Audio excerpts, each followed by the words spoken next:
Salve, salve, meus amigos, muito bom dia, são 11 horas da manhã, finalzinho de manhã, mais um dia nas nossas vidas, 11 horas e 3 minutos, estamos começando aqui pela Rádio Guaíba o nosso Ganhando Jogo. O Ganhando Jogo reúne uma turma enfurecida para, num encontro, as ganhas. Olha a faca, todo mundo. Aqui, né? Eu e o Gucci aqui rindo. Os furiosos hoje estão distantes, nós estamos aqui com uma turma muito low profile, muito tranquila. Com o Gucci, com a Ana, o Gutierre Sanches, também chamado de Gautieri pelas redondezas ali de Osório. Principalmente ali naquela semana de 3 de setembro de 85, eu fui chamado assim. Oficialmente, inclusive. Fizeste uma alteração no registro? Deixa assim, vamos seguir. O Gucci não quis. O Gutierre Sanches. Eu já nasci com as pessoas não entendendo meu nome. Aí o Zé Aldo vem agora pra complicar. Já começou no cartório, as pessoas não entendem. Então deixa eu te contar, eu tô na redação ali, aquelas coisinhas assim só pra gente começar o programa. Aí começaram o Carlos Guimarães e o meu querido Sandro Fávero, que é de Juí. Mas por que Gilmar Medeiros? Mas por que José Odoraldo? Mas por que Zé Aldo? E aí começaram a me atormentar com perguntas das mais diversas, uma história... Já começou a ficar nervoso antes do debate. Não, eu digo, era J. Pinheiro, depois foi para Gilmar Medeiros, hoje é José Aldo, tá? Mas o meu nome é José Odoraldo. Aí ninguém entendeu nada, então deixa assim. A equipe tem ainda o Carlos Guimarães, eu encontrei o Barbudo no corredor, segura lá que eu já tô chegando. Ele falou isso. Com o Cristiano Silva, o Grandão vem a partir do meio-dia, né, Marte? Isso. Ele tava no jogo ontem, teve jogo do Grêmio, tá cumprindo a questão legal da Interjornada e o meio-dia estará aqui conosco. Cristiano Oliveira tá em home, ele participou há pouco do Agora e o Luiz Magno também tá em home. O Orestinho não tá conosco hoje? Não? Já tá de folga, segundo dia dele depois das férias? Meu padrinho. Não, tô aqui, meu. Tu tá aí! Eu sabia que tu não ia negar a espada nessa luta. Quer me dar a folga? É muita gente nesse estúdio aí, tu tá louco, meu. Só cara competente. Mas o Guimarães deu uma notícia boa, não sei se confirmou, mas ele tá querendo te colocar no circuito das narrações já domingo, meu padrinho. Mas será um prazer, uma alegria. Afina a goela e vem pra gritar aquele gol de 1 minuto e meio pra nós. Nós vamos estar te esperando. É verdade. Será um prazer. Né? É só me escalar que eu tô chegando. O Magno no grito de gol, meu padrinho, tá me humilhando assim toda a jornada. Eu espero que tu venha pra me salvar, né? Porque teu gol é mais longo que o dele ainda. Não existe nada disso. Não existe nada disso. Bom dia, meus lindos. Na verdade, Zé, você que se poupa. Conversa do Magno. Poupa, viu, Ares? É malandro esse ponto, ele é malandro. Ele se poupa totalmente. Agora eu não posso pichar muito também, sem embocadura vai dar um gol Tarzan, aí é um perigo também, né? Não, o primeiro vem bonito, mas aí depois, isso é verdade, o narrador que trabalha com isso sabe. Depois o segundo e o terceiro começa a quebrar o cipó no meio do voo, né? Então não dá pra ir muito entusiasmado nos primeiros gols. Depois, quanto tempo tá sem narrar, Ores? Olha, desde início de março até agora, hein? É tempo, hein? Tá na hora, né? Tá na hora, né? Quase um ano, hein? Muito bem, então o Banrisul conosco, afinidade é ir além, é fazer mais, seja cliente Afinidade Banrisul e se surpreenda. Ontem nós tivemos o Grêmio contra o Botafogo, o nosso declarado, confesso, torcedor do Grêmio, que integra a bancada do Agora pela Manhã, o Jurandir Soares, mas o Grêmio bateu em bêbado e ainda tomou umas porradas do bêbado. Ele não tá muito conformado com o 5-2 ontem sobre o Botafogo. Vamos começar pelo nosso Cristiano Oliveira, que é comentarista aqui da equipe, já tem o Guimarães. Não foi convincente, apesar de ser 5 a vitória do Grêmio sobre o Botafogo, Cristiano? Olha, Zé, essa leitura de brigar com o bêbado e ainda tomar umas porradas, eu conversava com o Jurandir de manhã, é uma leitura que faz sentido. Eu não acho que as coisas voltaram a funcionar e voltam a estar às mil maravilhas no Grêmio depois de uma vitória contra o Botafogo. Eu preciso ser coerente. Naquele momento em que o Grêmio ficou 16 jogos invicto, eu lembro que quando eu batia na tecla, eu era taxado por muitos como pessimista, ou tá vendo só o copo meio vazio. E eu lembro que eu dizia que não, cuidado com os adversários, né? É o Cuiabá, é o Juventude, é o próprio Botafogo, que o Grêmio venceu naquela sequência lá dos 16 jogos. Calma, são times mais fracos. Botafogo é o pior time do Campeonato Brasileiro, é o lanterna do Campeonato Brasileiro. E vendo o jogo pelo copo meio cheio, é claro que é legal ver o Jean-Pierre voltar a jogar bem. É claro que é legal ver o PP jogando bem, o Alisson depois de muito tempo jogando bem, o Matheus Henrique depois de muitos meses voltando a jogar bem. Tudo isso é legal. Tudo isso mostra para o torcedor que em algum lugar desse Grêmio ainda existe aquele time envolvente que o torcedor quer ver.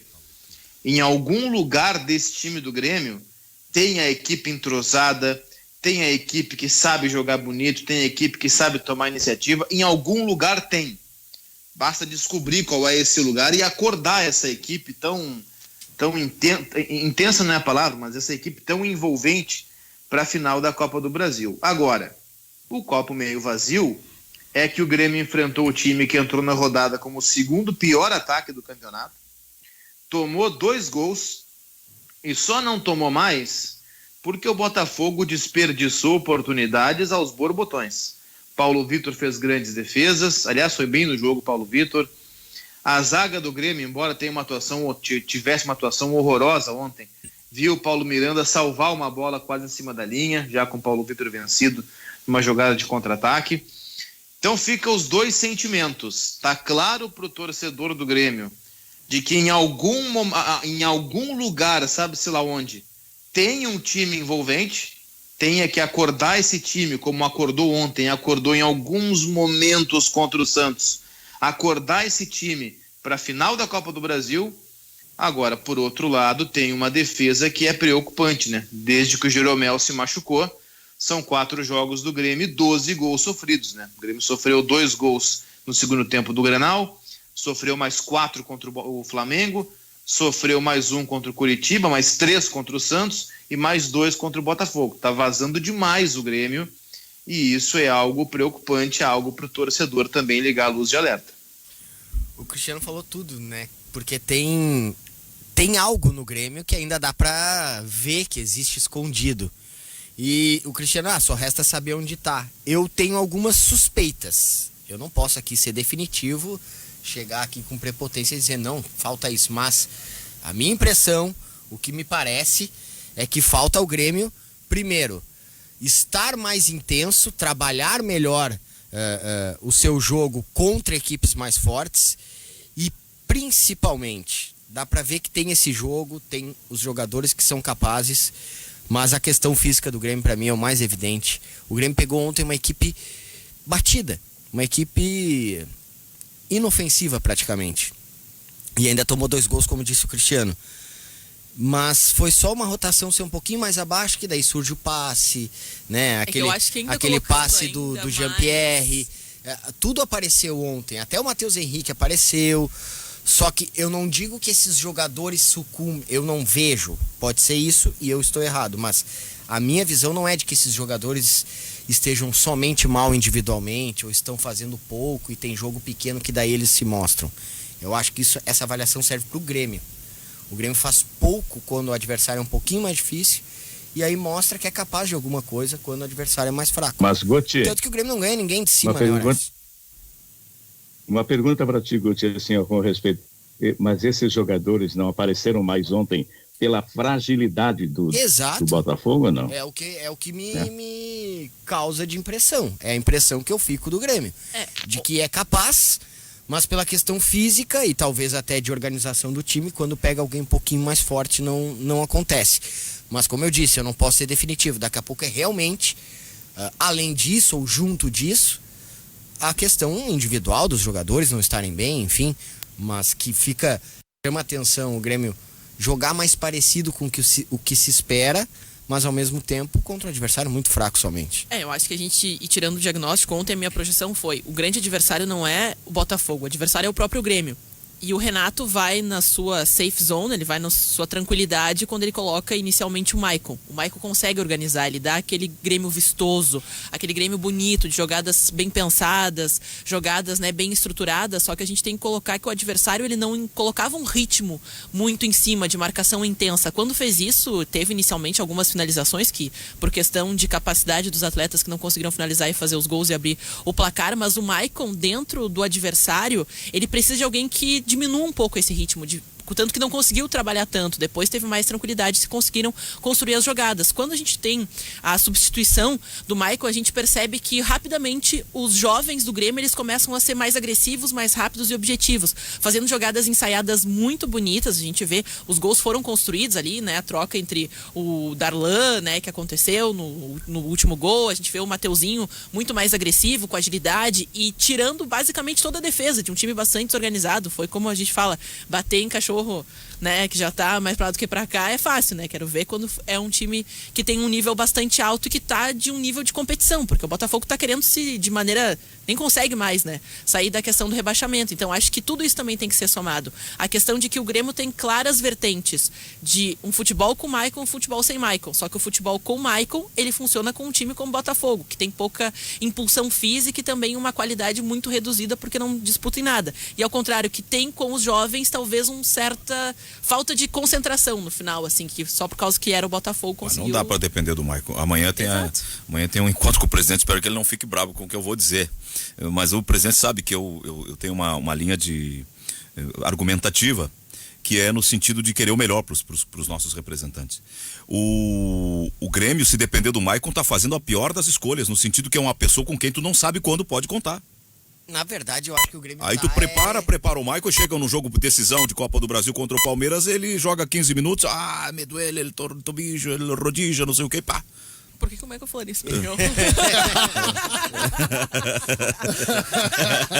Michael Gonçalves. E deixa na mão. Então não dá pra...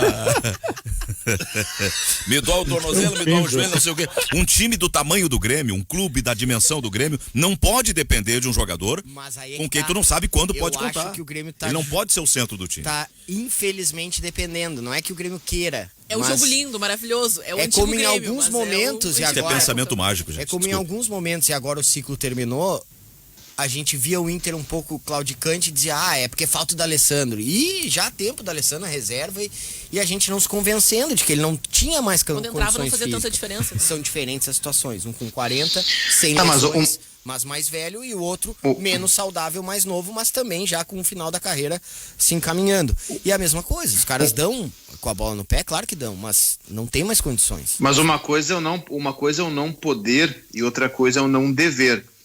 Eu lembro quando se dizia assim, até antes do D'Alessandro ter os 40 que tem hoje, mas o D'Alessandro com 35 anos, 36 anos, o Inter não pode depender do D'Alessandro.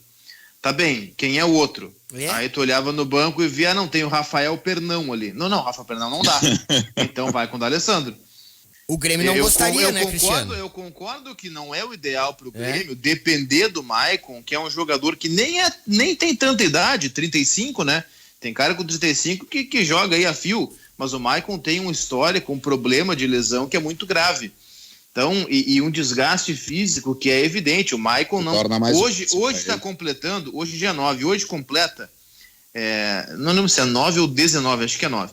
9 de fevereiro de 2020, aquela derrota do Grêmio pro Aimoré em São Leopoldo, Campeonato Gaúcho, foi a última vez em que o Maicon jogou 90 minutos.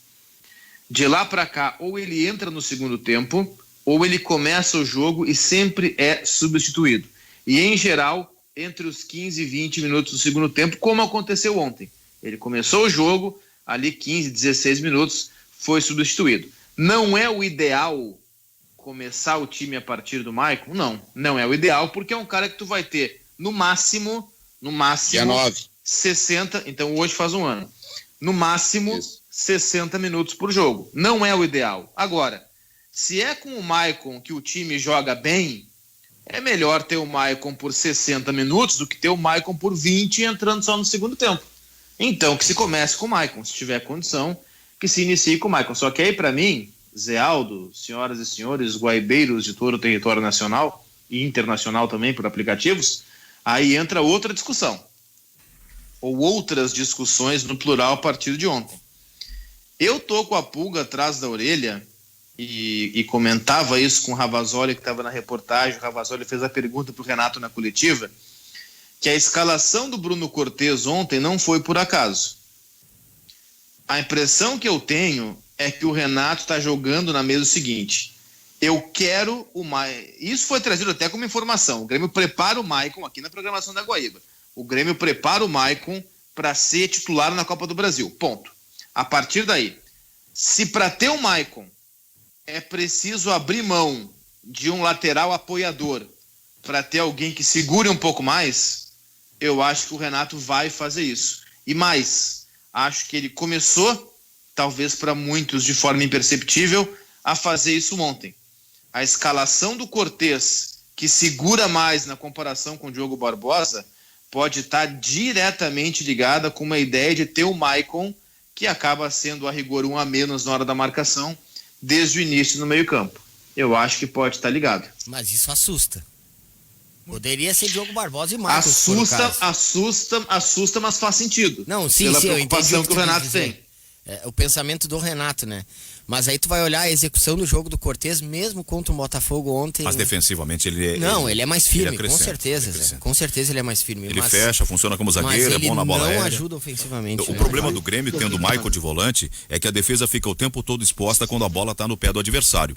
E quando o adversário é objetivo, como é o caso do Palmeiras, a gente tá projetando o Palmeiras porque é o jogo da temporada do Grêmio. Não interessa mais muita coisa o Grêmio. Com o poder que tinha, já conseguiu criar situações bastante comprometedoras, a gente fala. E a gente tá até comentando, passando até um pouco o assunto, e acho que a gente vai entrar nesse assunto, a questão de que o Paulo Vitor, com defesas difíceis em jogos pequenos, ele vai muito bem, mas em jogos grandes ele parece sentir um pouco a pressão. Ele parece, né, retroceder um pouco na sua capacidade de concentração e acabar gerando talvez defesas não extraordinárias, porque ele foi, convenhamos, um dos nomes do jogo ontem, porque o Botafogo tentou e quase conseguiu finalizar em diversos Guti, momentos. ajuda aí com a tua capacidade de descendente de espanhóis, que é o El Tubijo, La Rodija. Diz aí pros ouvintes que Rodija é joelho e Tubijo é tornozelo. Tornozelo, tá? Pra deixar claro pros ouvintes.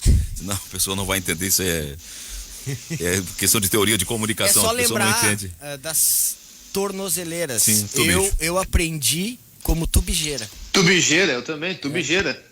E são tornozeleiras, né? Óbvio. O Silva, tu tá conosco já pode falar ou não? Eu posso falar sempre.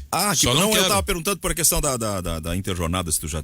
Não Tá, tem então tá bom, então nenhum. estamos dentro do debate. E perdão, Zé, te interrompi, tu falou da questão de ficar, né, a defesa bem mais Sim. aberta quando se tem o Maicon, é verdade. Eu acho que isso é um problemão quando a gente trata de um time de alto nível e principalmente numa final onde qualquer gol vai ser importante, ainda mais decidido na casa do adversário. Não sei se o Renato também pretende ter estilos diferentes de jogo, né, mais agressivo em casa e para decidir lá, né, ter uma posição mais conservadora, mas acho que o Palmeiras, por agilidade, por estar bem na temporada e vai ter uma série de jogos bastante importantes e fisicamente exigentes, ele não vai estar numa batida, acho que como o Grêmio, que está um pouco mais tranquilo na disputa da competição. Edu César, que sabe mais de nós do que nós mesmos, Guimarães, eu vou te dar a palavra só para esclarecer o Orestes que não tá lembrado. Ele dá bom dia para o Zé, pro Luiz, pro Carlos, pro Cristiano, o Tianinho e todo mundo. E pro Silva quando chegar mais tarde. O primeiro, o Cristiano, era o O. Ele diz assim, bom dia. E o Orestes, sendo mais preciso, o Orestes não narra desde o dia 5 de julho de 2020, quando ele transmitiu Villarreal 1, Barcelona 4. E ele tá dizendo que faz falta ouvir o Galo. São 7 meses que tu tá parado, então, Orestes. Tu tá te perdendo nas contas. Até março. Guimarães, por favor. Nas contas, grande abraço pra ele, hein? O sonho do Renato é contar com o Maicon. O modelo de jogo pensado pelo Renato pro Grêmio conta com o Maicon. É um modelo e conta com Jeromel e Kahneman. Sonho pra frente eu conhecia, mas sonho pra trás eu não conhecia. O sonho pra frente se baseia... Ele cristalizou isso. O sonho pra frente, ele é sempre uma idealização. Mas essa idealização, ela é baseada naquilo que foi, naquilo que passou. Em geral, a gente projeta coisas que aconteceram com a gente. E a idealização do Renato é uma retomada daquele modelo que ele julga, num primeiro momento, talvez ideal, e num segundo momento, talvez aquele modelo que ele tenha mais facilidade e clareza de passar para o seu grupo. Então, o sonho do Renato é ter o Maicon em dia, e o sonho do Renato é ter Jeromel e Kahneman em dia. Vou explicar. O Renato confia demais que a zaga do Grêmio consiga, a titular, as outras não, que a zaga do Grêmio consiga atuar desprotegida, como atuou em muitos jogos, mas em muitos jogos. Porque a bola não está no pé do adversário. Porque, primeiro, a bola não está no pé do adversário, e segundo, quando o adversário naturalmente é induzido a fazer um jogo de contra-ataque, porque o Grêmio vai empurrando com a bola no pé, sem velocidade, mas vai empurrando aos pouquinhos. E ele confia demais que essa dupla, nos duelos com os atacantes, ela tenha a condição de desarmar os atacantes. O Maicon é o cara ideal para o modelo de jogo do Renato. Se numa idealização também, o Grêmio tenha todos os jogadores 100% na barrinha de condição física e 100% na barrinha de condição médica, o time titular na cabeça do Renato é o seguinte: Vanderlei, Vitor Ferraz, Jeromel, Kahneman e Diogo Barbosa, embora a válida pulga atrás da orelha do Cristiano Oliveira quando o Maicon entra para ter uma compensação, mas é Diogo Barbosa, acho, né? Maicon, Matheus Henrique, Alisson, Jean-Pierre, Pepe e Diego Souza. Esse é o time ideal na cabeça do Renato. Defesa, Vitor Ferraz, Jeromel, Kahneman, Diogo Barbosa. Ele só não consegue escalar esse time porque o Maicon não tem condição para 90 minutos e porque houve outras situações em que, de fato, ele teve que alterar o time. Mas eu tenho quase que convicção que, na cabeça do Renato, o projeto ideal para o Grêmio, entrando no plano da idealização, é uma retomada. Sim, é uma idealização, ou seja, algo do futuro, em que ele olha para o passado para tentar recolocar em campo um modelo que ele mais conhece e que ele mais gosta de ver o Grêmio jogar. Olha só, é preciso destacar o seguinte, é claro que vocês já falaram sobre isso, não tem problema nenhum, mas eu gostaria de frisar. Esse Grêmio ideal, esse Grêmio que o Renato projeta é o Grêmio de 2020, tá? 2021 vai começar daqui a 15 dias. É bom que se frise isso, porque 2021 é outro Grêmio. Não sei se vai ser o Renato que vai projetar ou outro treinador, mas mesmo sendo o Renato, vai ser uma outra projeção. E o Oliveira destacou, e vocês todos destacaram, quando se fala em Maicon no time ideal, é porque tu não tem outra alternativa. Porque todo mundo sabe que o Maicon não vai, infelizmente, ao que tudo indica, há um ano ele tá nessa luta aí, um pouco mais, ele não é um cara confiável como você destacou, Zé, mas no momento, é o que temos para o momento. Você prefere um Maicon 50, 60, 70 minutos em campo ou não prefere o Maicon e bota um outro jogador? Até fui olhar, 57 minutos ontem. Tem que ter o Maicon. Tem que ter o Maicon o máximo que tu puder. Aí a gente pode debater o seguinte: começa com o Maicon ou começa sem o Maicon? A defesa que o Renato acha ideal é a que o universo acha ideal. Kahneman e Jeromel. É simples. São os dois excelentes jogadores. Para mim, segue sendo a melhor dupla de zaga do Brasil. Aí não se discute, é Kahneman e Jeromel. Jeromel luta contra o tempo para ficar à disposição. E hoje, se não tem Jeromel, joga pra cima, o que pegar a camisa pegou, porque tá tudo nivelado. Paulo Miranda, David Braz e o próprio Rodrigues. O Rodrigues com um pouco mais de vantagem. Lateral esquerdo e lateral direita, o próprio Renato quer a contratação do Orejuela de volta. Significa dizer que... Estão negociando. Tu não tem convicção no Vitor Ferraz... E se tu não tem plena, porque tu quer um reserva altura, Leonardo Gomes, coitado, acho que não volta mais pro futebol. E o Wanderson, é que tu contratar o Orejuela, pra mim tu barra o Wanderson, que pra mim é uma excelente surpresa. E mas pra mim diz mais uma coisa aí, Silva. Pra mim, esse interesse do Renato no Orejuela diz que o Renato fica pra 2021. Pode ser, claro que sim. Mas o Grêmio diz que não quer o Orejuela.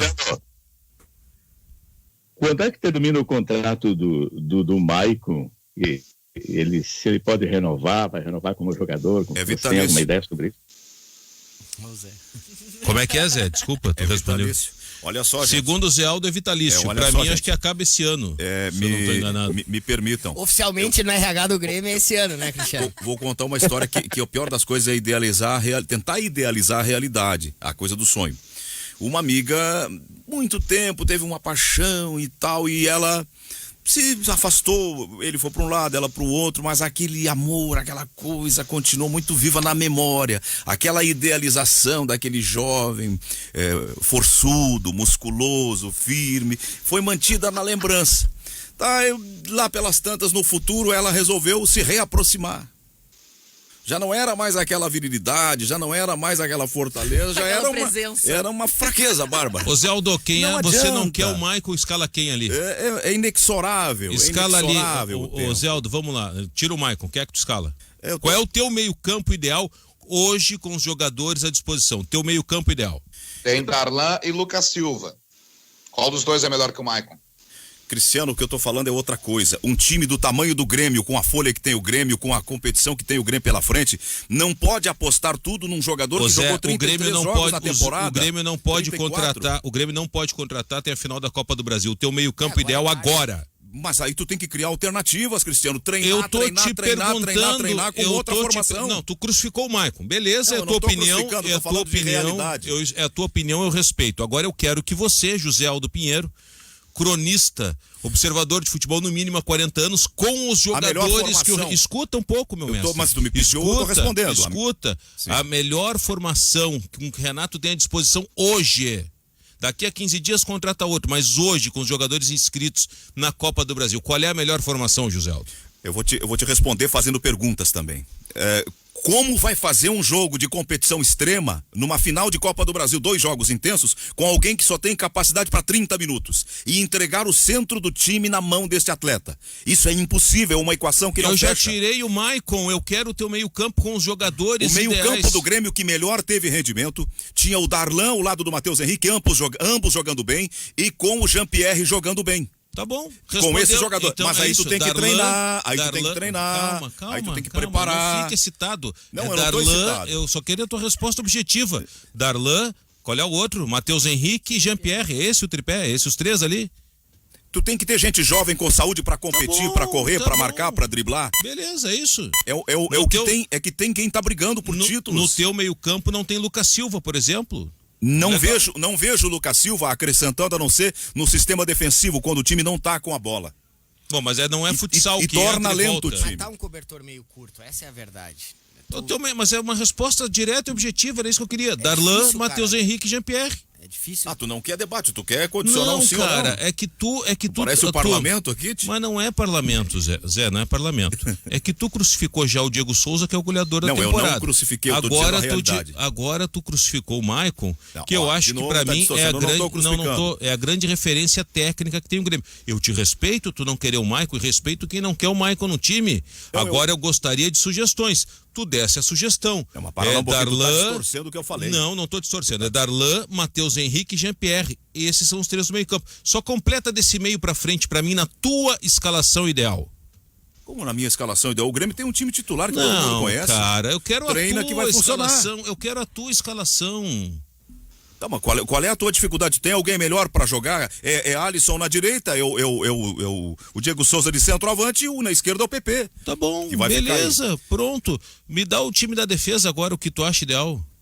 Não, todo mundo sabe o time do Grêmio. Eu não sei, o time do Grêmio eu sei, eu quero o teu ideal, Zé. É que parece que eu sou um cachorrinho na coleira e tu me conduzindo pra praça pra fazer pipi, aí não fica bem. Desculpa, se tu te sente inferior a ser um cachorrinho na coleira, desculpa. O meu Grêmio ideal, então. Vou eu me autoconduzir. Vanderlei, Wanderson. Olha, tô gostando desse guri na lateral direita. Zé, é Copa do Brasil, não cabe mais inscrição, Zé. É isso que eu tô te perguntando. Mas vamos lá, tu não quer te sentir inferiorizado como um cachorrinho na coleira? Eu vou dar o Grêmio que eu, Cristiano Silva, acho ideal.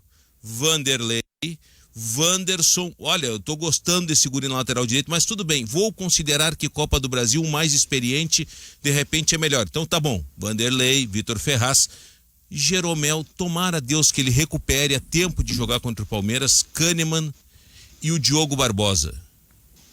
Maicon pra mim, Matheus Henrique e Jean-Pierre. Alisson, Diego Souza lá na frente e PP na esquerda. Este é o meu Grêmio ideal com que o Renato tem à disposição. Pronto, não te sente inferior a um cachorrinho na coleira, é só isso que eu queria que tu respondesse. Muito bom, Cristiano, muito bom. O problema dizer, do Grêmio... Só deixa eu entrar nesse papo aí, que tá polarizado aí, porque eu tenho uma ideia de que, olha só, eu acho o Maicon um jogador disparado mais inteligente do time do Grêmio. E mais técnico também do meio campo. Também. E ontem até tuitei, mano, quando ele aplica o jogo dele, e é óbvio que teve a facilidade do time do Botafogo, sim, é bonito de ver jogar ele. E olha que eu sou um cara que pega no pé nesse lance da inteligência, né, da capacidade cognitiva, tomada de decisão. O Maicon, ele tem uma capacidade de tomar decisões boas acima da média em relação aos não outros. Não quero interferir no teu texto, eu só peço que comparem as realidades. Não dá para comparar o Botafogo com o Palmeiras. Mas tu... Ele vai chegar. Segura, eu vou chegar lá, tá? Mas eu tenho o mesmo medo que tu. O mesmo medo do Zé. Eu acho que num jogo mais competitivo, tu precisa de jogador mais inteiro. Tu tem 2 fases no jogo. Mais intenso também. Mais intenso. Por isso que contra times mais agressivos o Renato bota no segundo tempo, porque daí a agressividade e intensidade do outro time já tá embaixo. Exato. Só que o Grêmio também tá embaixo e tá caindo demais em comparação aos outros times, o que pode gerar um problemaço, porque daí o Michael vai ter pra distribuir, mas não vai ter intensidade pra chegar, que é o que acontece nos jogos normais quando ele entra no segundo tempo. Mas ao contrário do que já pensei, né, reconsiderei isso, eu acho que o Michael ele não faz o Grêmio perder a intensidade quando tem a bola. O Grêmio joga assim com o Michael e sem o Michael quando tem a bola. Ele é devagar, circula, fica muito tempo com a bola, lado, passe, pouco chute, pouca confiança. O Grêmio tem uma média de pouca confiança, né, nos seus chutadores, que é assustador. O Alisson não tem confiança para chutar. Matheus Henrique, às vezes, nem sempre. Se tu tirar o Jean-Pierre, às vezes, e o Diego Souza, esse com mais confiança, o Grêmio é um time com pouca confiança pro chute. Ele sempre vai preferir dar um passe para clarear mais a jogada do que chutar. Eu acho que o Grêmio mantém a intensidade baixa quando o Maicon está em campo, tá? A questão e quando o Grêmio não tem a bola, aí a intensidade ela é muito menor. E essa é a minha preocupação. Tu tem 2 jogos, 2 fases, com a bola e sem a bola. Eu acho o Maicon com muita capacidade para jogar, muito inteligente, mas eu tenho sérias dúvidas quando o Grêmio é atacado, quando o Maicon está presente. Aquela área fica sem gente, desocupada, desabitada, uma área sem preenchimento, e ela é fundamental. Qual é a confiança do Renato? Que mesmo que não tenha ninguém para bloquear a jogada antes, ou seja, trabalho de volante, a confiança de que os 2 zagueiros eles vão conseguir retirar a bola do adversário nos duelos de 1 contra 1, porque já fizeram isso várias vezes. Eles são muito bons, mas é muito perigoso jogar com eles desprotegidos.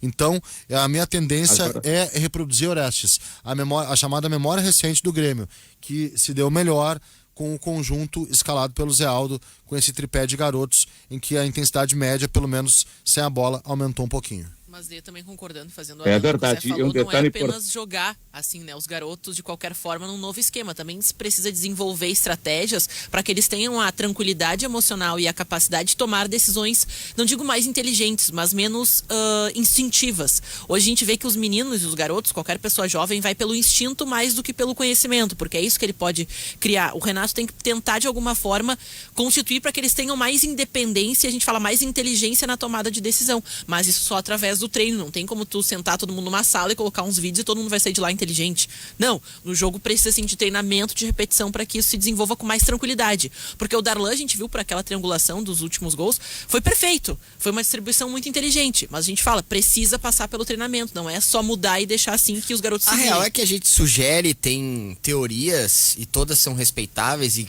na verdade quase todos nós aqui concordamos que tá um cobertor de certa maneira curto.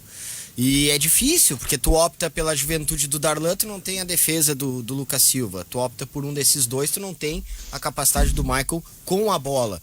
Então é um cobertor curto. Temos uma notícia que não é legal, mas é jornalística. Vamos passar agora. A Fernanda Bagatini veio ao estúdio. Morreu nesta manhã o chargista e cartunista Gilmar Tatti, mais conhecido como o Tacho, aos 61 anos de idade. A informação foi confirmada pela filha dele, Helena Tatti, através de um post no Facebook. Tacho trabalhou como cartunista e chargista no jornal Correio do Povo. Ele também atuava como editor de design gráfico e chargista na empresa Grupo Editorial Sinos. Na adolescência, aos 17 anos, Tacha entrou no jornal Vale dos Sinos para ocupar o cargo de office boy e em pouco tempo ele publicava os desenhos e foi contratado como chargista. As inspirações criativas foram Milor Fernandes, pelas ilustrações e frases de efeito, e os chargistas gaúchos também em Santiago e São Paulo. No ano de 86, aos 27 anos de idade, ele entrou para o Correio do Povo, contabilizando este ano, então, 35 anos de trabalho no jornal aqui do grupo. Natural de São Leopoldo, Tacho deixa a esposa e uma filha. Como é que é o nome da menina? É Helena Tatti. Helena, para a mãe, todo o nosso sentimento. de solidariedade nessa hora, os nossos melhores sentimentos de pesar. Eu estava vendo há pouco no Facebook ali a notícia, o Rodrigo Giacometti, que é lá de Novo Hamburgo, né, da Rádio União, ele estava publicando a despedida, o Tacho, e agora a Fernanda veio aqui no estúdio para trazer detalhes. A nossa solidariedade à família. Era uma figura muito benquista por todos. Muito querida. Mais de 3 décadas aqui de convivência, tanto aqui e agora mais recentemente também lá no Grupo Sinos. São essas coisas. Foi Covid o problema dele ou foi outro, Fernando? Estava lutando com câncer. Câncer. Que é uma outra doença terrível, né? Um câncer de fígado. Puxa. Enfim, fica aqui o nosso sentimento para Helena, para a família do Tacho. E a nossa despedida vai fazer falta, vai deixar um vazio.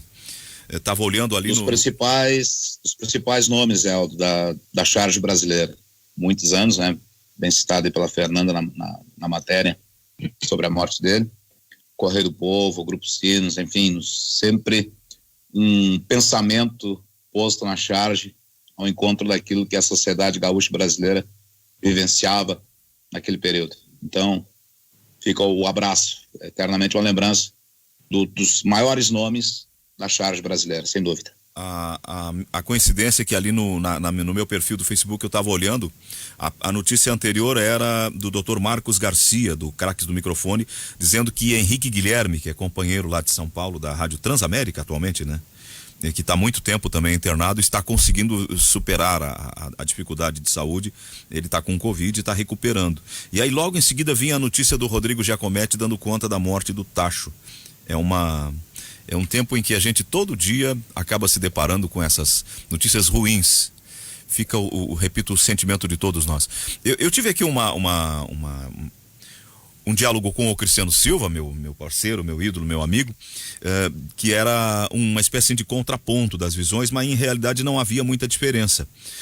É que o Cristiano é eloquente, pode parecer que eu estava queimando o Maicon, não, aquilo que o Carlos disse, eu também o que eu penso. É o que eu tô dizendo, o Maicon tecnicamente no fim, a gente não sabe muito bem qual a solução. Só que fisicamente ele não consegue entregar o jogo real. completo. Faz o quê? O que eu preciso deixar claro é que eu tenho o maior respeito pelo profissional Maicon. Claro, pra mim é o melhor do Grêmio.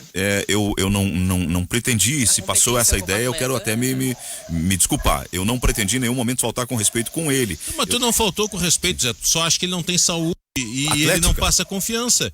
Isso é uma coisa que ele próprio reconhece. Eu acho que o Maicon sem uma perna ele tem que ser titular enquanto aguentar. Essa é a grande diferença. Pois é.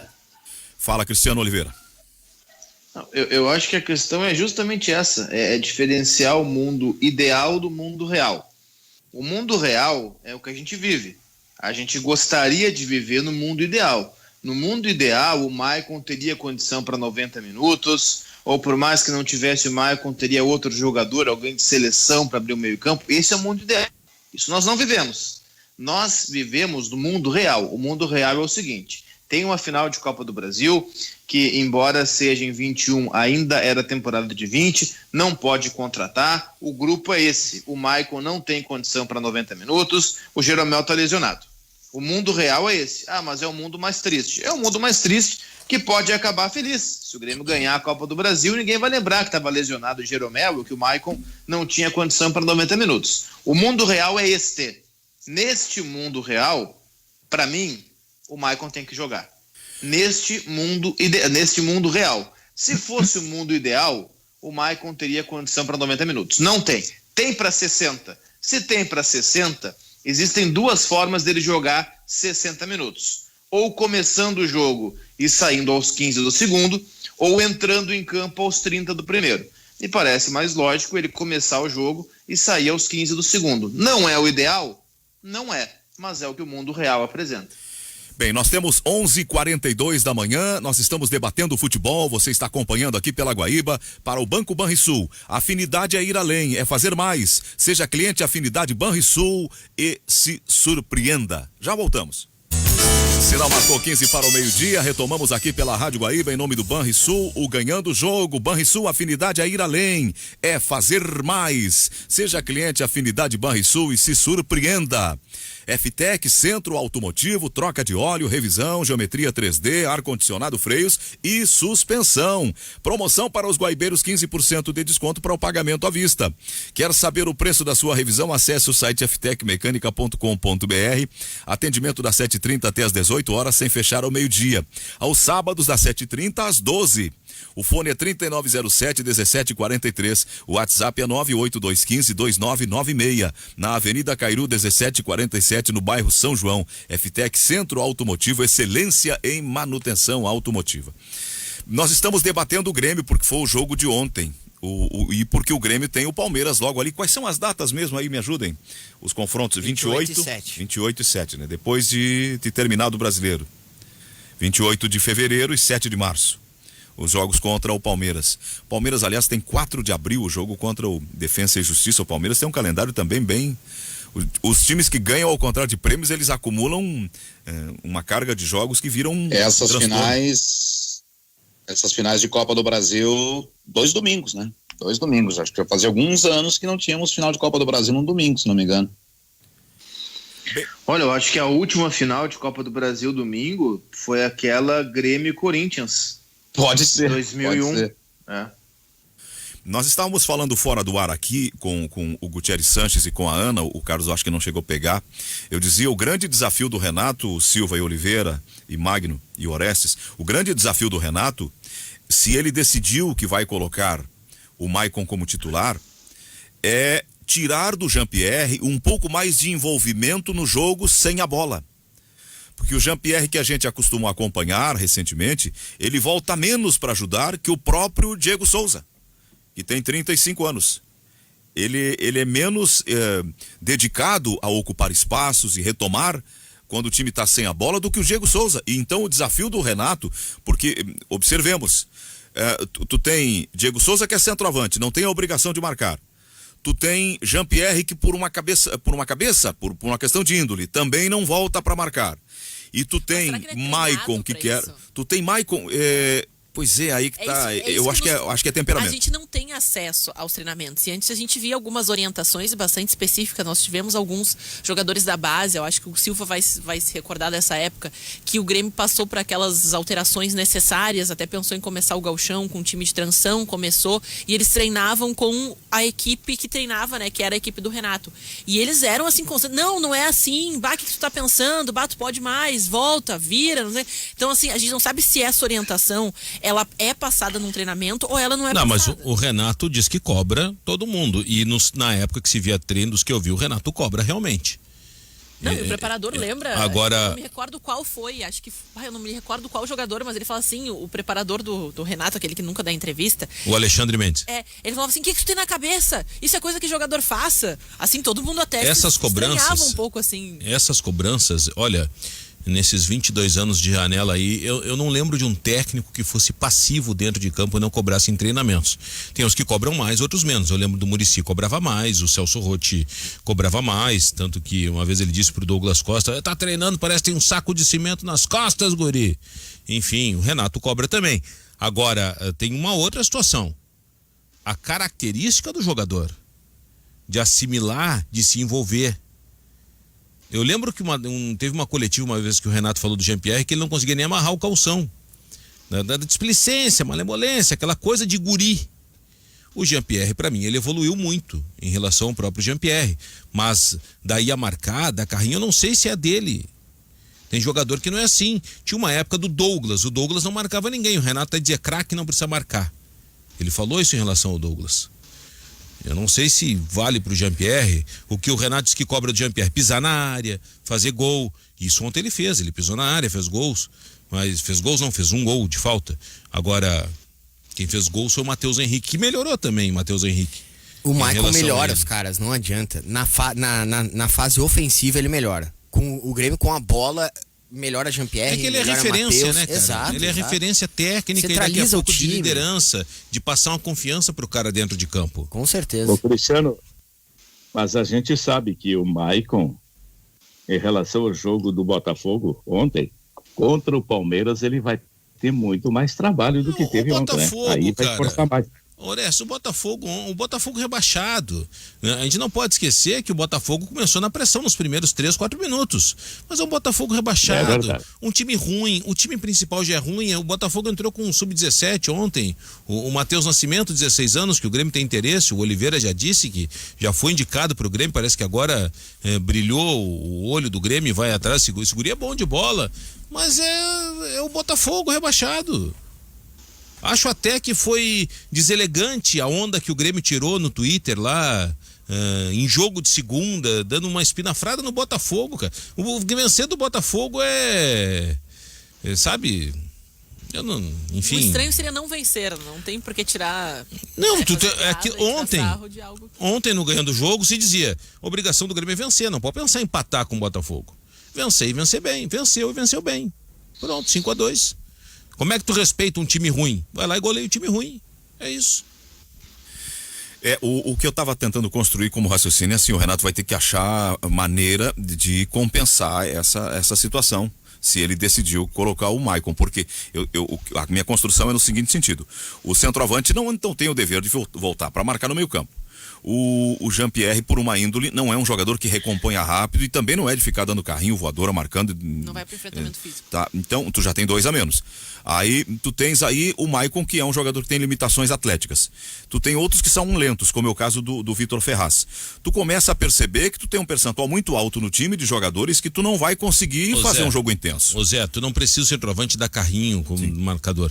Ele já cercando a saída de bola do adversário, isso é uma obrigação que o Diego Souza tem que cumprir. Não interessa, é o Diego Souza, ele tem que cumprir, ele tem que pressionar, ele não vai dar carrinho, dar bote, aquela loucurada toda, senão ele não aguenta. Tudo bem, concordo. O Jean-Pierre, esse já tem que dar um pouco mais, ele tem saúde para isso. Não é caraca, mas ele tem saúde, ele tem que dar uma entregada um pouco mais, é decisão, cara. É decisão sempre o jogador tem que dar algo mais. Tem que dar algo mais. O que eu fico assim, com tudo isso que o Zé falou da compensação para ter o Maicon e tal, é exatamente por isso que eu vejo que o Cortez tem chance de começar o jogo, para fazer essa compensação, como ele começou ontem. Eu não acho que seja o ideal, mas eu acho que é uma compensação bastante plausível do Renato pensar. Esse é um ponto. O outro ponto é o seguinte, e aí preocupa para esse jogo. O Palmeiras, além de ter muito mais qualidade que o Botafogo, isso é inegável, ele também tem um outro estilo, que é um estilo de adversário que o Grêmio costuma ter dificuldade. O Palmeiras, no que diz respeito a um jogo direto, a um jogo mais intenso e menos cadenciado, dá para fazer comparação. Ele não é igual, ele tem algumas diferenças, mas dá para estabelecer um comparativo com o Santos. O Palmeiras, se ele tiver que ficar fechadinho lá atrás, que é para não dar espaço para Jean-Pierre, que é para não deixar o Diego Souza fazer pivô, que é para não deixar o Grêmio entrar tocando, ele fica fechadinho lá atrás. E se tiver que sair para o jogo com base em ligação direta para Luiz Adriano ou ligação direta para pegar a velocidade do Rony, ele faz. Palmeiras não é um time que se preocupa tanto assim em ter a bola, como por exemplo foi o São Paulo, que o Grêmio eliminou na semifinal da Copa do Brasil. Esse é um ponto de preocupação. Engana-se quem pensa que contra o Palmeiras o Grêmio vai ter espaço para jogar. Não, o Palmeiras vai tomar iniciativa, vai partir para cima e vai dar espaço. Não vai dar espaço. O Grêmio vai ter que achar esse espaço. Ou vai ter que aprender a jogar com o time fechado. E aí não sei se vai explorar pivô do Diego Souza, se o Jean-Pierre vai encaixar passe, se esse jogo de controle do Maicon vai ser tão útil assim. O problema não é o Grêmio com a bola. Tá muito claro que o Grêmio com a bola sabe o que fazer com ela não, mas tem ferramenta para fazer coisas boas com a bola. O problema é o Grêmio sem a bola, tá? Troca passes perto da área do Palmeiras. Aí alguém erra o passe, que é comum, você vai errar 30, 40 passes por jogo, é natural. Errou um passe, pega a bola do Palmeiras, bum, ligação direta.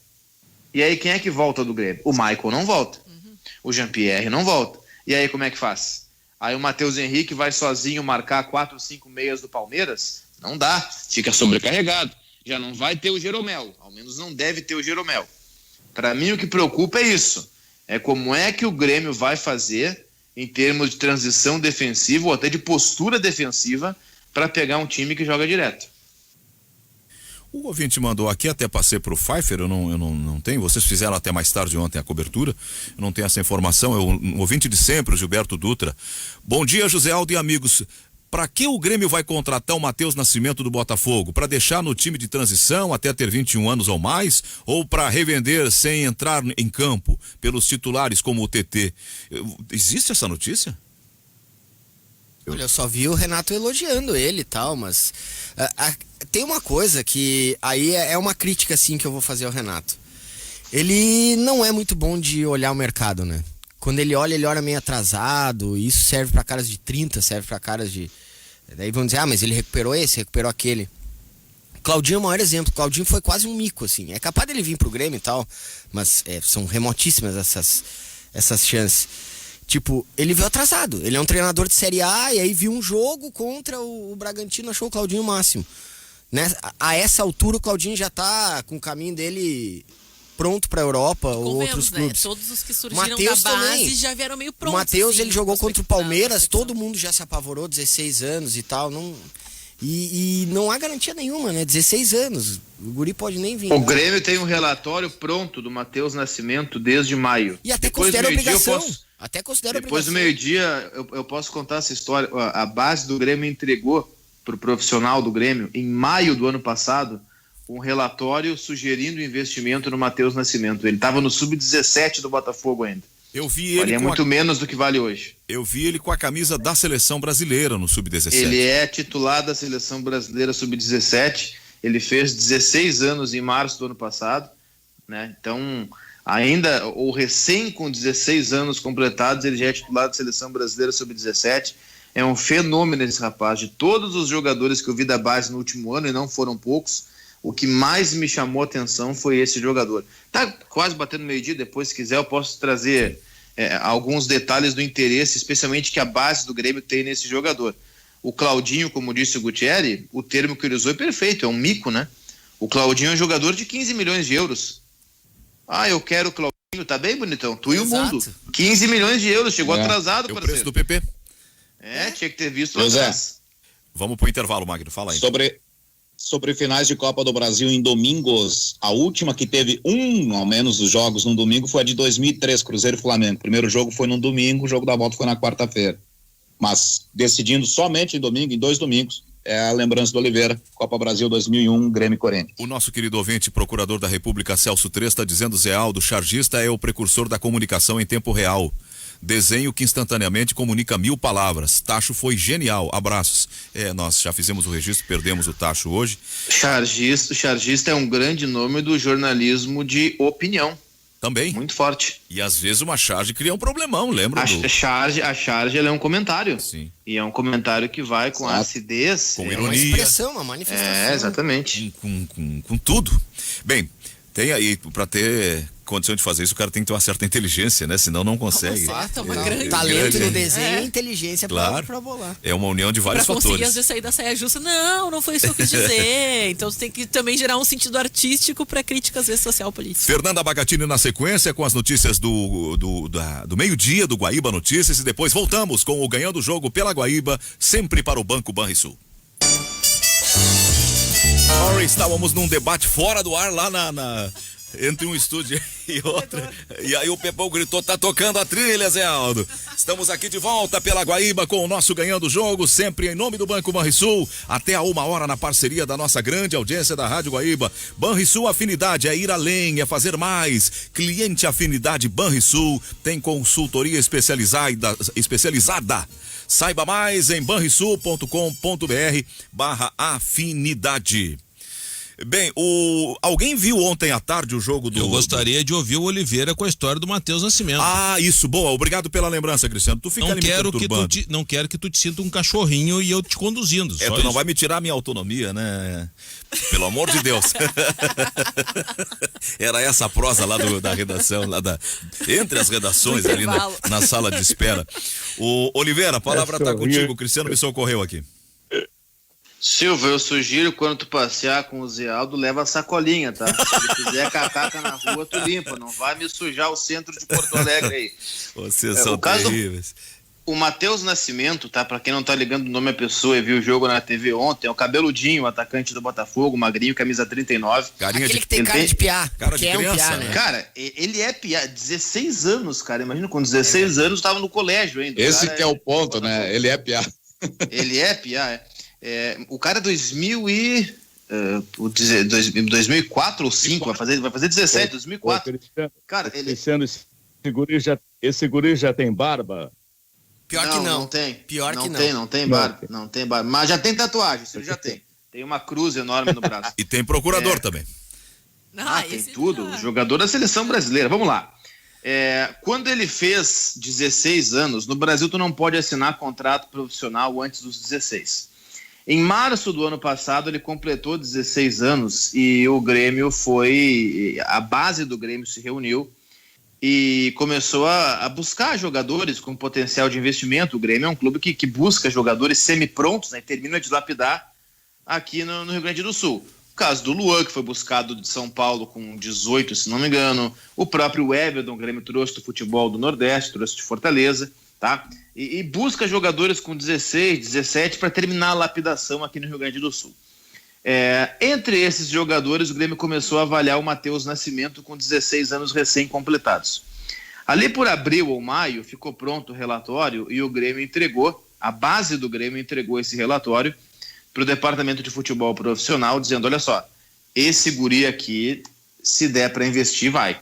Ele é do sub-17 do Botafogo. O Botafogo está vendendo almoço para comprar janta, não tem dinheiro para nada o Botafogo. Está devendo na casa de R$1 bilhão. Na época não se sabia, mas já se imaginava que brigaria para não ser rebaixado no Campeonato Brasileiro. Esse guri é o cara. Ele recém fez 16 anos, já era seleção brasileira sub-17. Esse é o cara. Eu não sei, sinceramente, o que o futebol profissional do Grêmio fez com esse relatório. Porém, o que eu sei é o seguinte, isso foi no começo do ano passado. Em 17 de outubro do ano passado, eu comentei um jogo em Eldorado do Sul, do Brasileiro Sub-17 no CT do Grêmio, Grêmio e Botafogo. O que esse rapaz fez, eu não vi nenhum outro jogador de base fazer no ano de 2020. O jogo foi 4-4, mas é o seguinte, ele se machucou no começo do segundo tempo. Enquanto esse rapaz esteve em campo, o Botafogo estava aplicando 4-1 no Grêmio, ao natural. O Grêmio não conseguia sair de trás, porque se deixasse o Matheus Nascimento contra 2 ou contra 3, ele enfileirava os caras, passava por todo mundo com uma facilidade fantástica. Parece assim o cara de 15 anos jogando contra os gurizinhos de 7.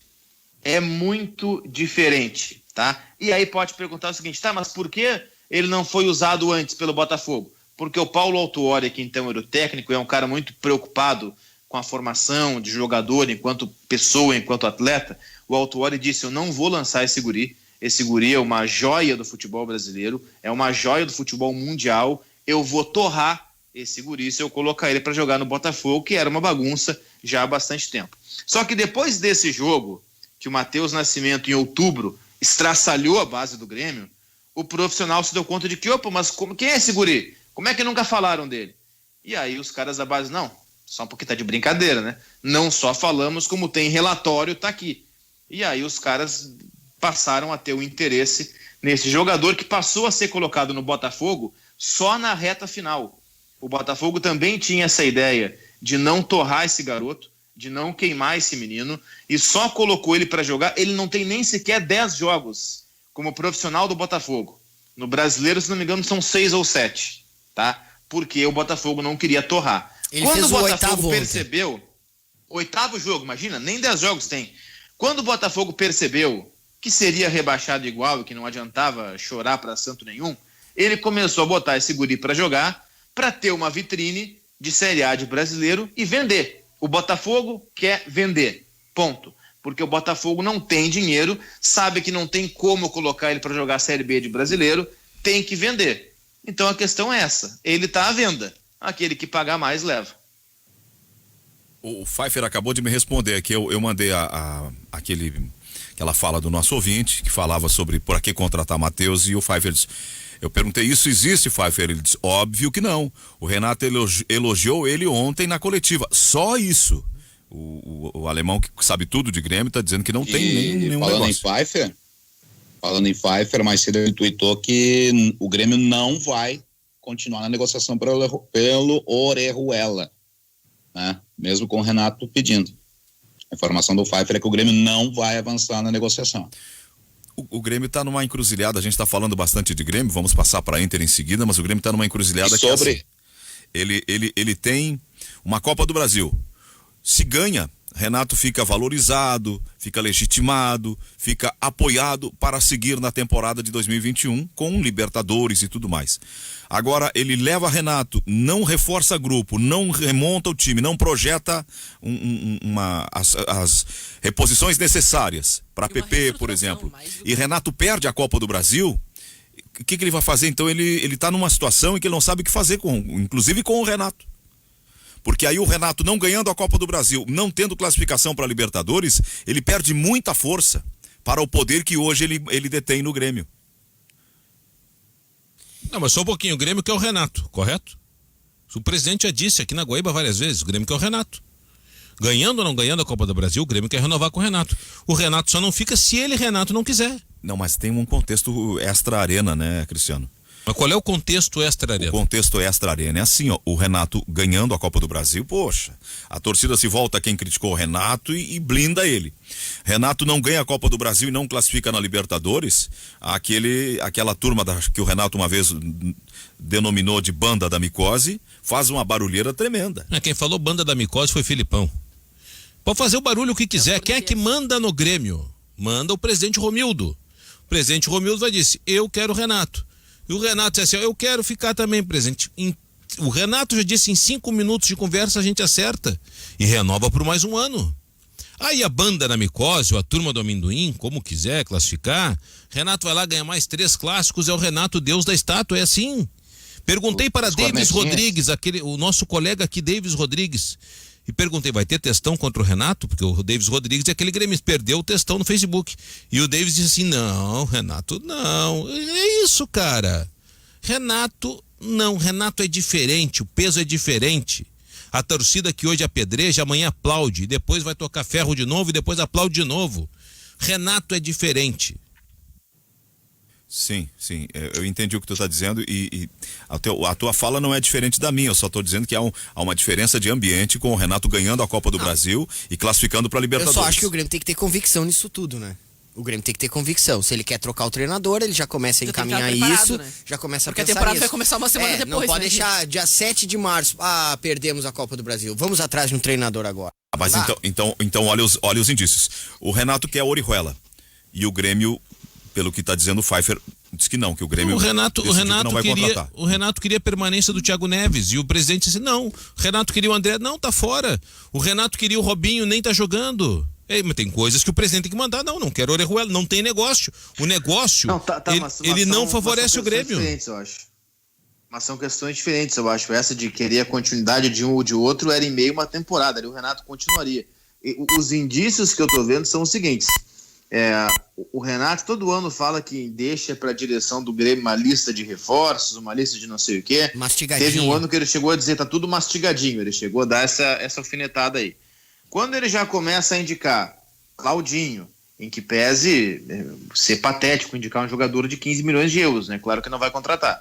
Mas quando começa a indicar Claudinho, quando começa a dizer traz Orejuela, quando começa a dizer, olha, Matheus Nascimento, quem sabe? Quando começa a indicar, eu não sei se tem lista feita ou não pro ano que vem, para mim ele dá indício de que continua. Porque se ele não continuar, por que ele tá querendo que a direção contrate jogadores para a próxima temporada?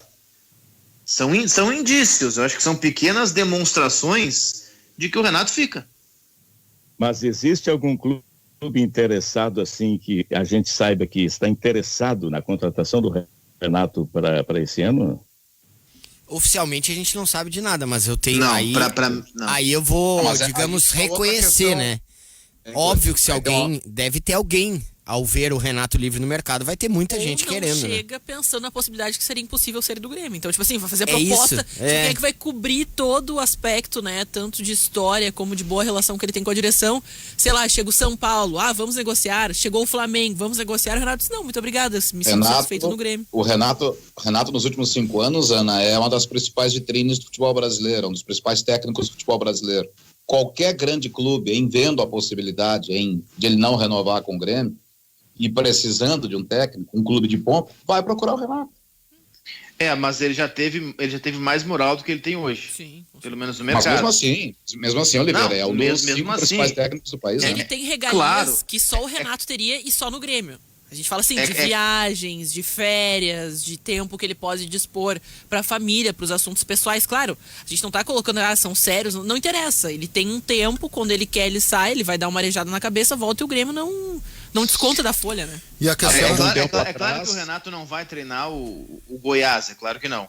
Mas há alguns anos, quando o Grêmio ganha ali a Copa do Brasil em 16, a Libertadores em 17, o que se dizia do Renato? Que, se na Copa de 18 o Brasil fracassar, é o Renato na seleção no lugar do Tite. Esse trem passou. Primeiro que ninguém mais cogita tirar o Tite da seleção. Segundo que se tirasse, não seria o Renato escolhido. O Flamengo chegou a fazer proposta oficial pelo Renato, naquela renovação mais demorada do Renato com o Grêmio, que foi na virada do 18 para o 19. O Renato, hoje, ele está muito longe de ser ficha 1 no Flamengo.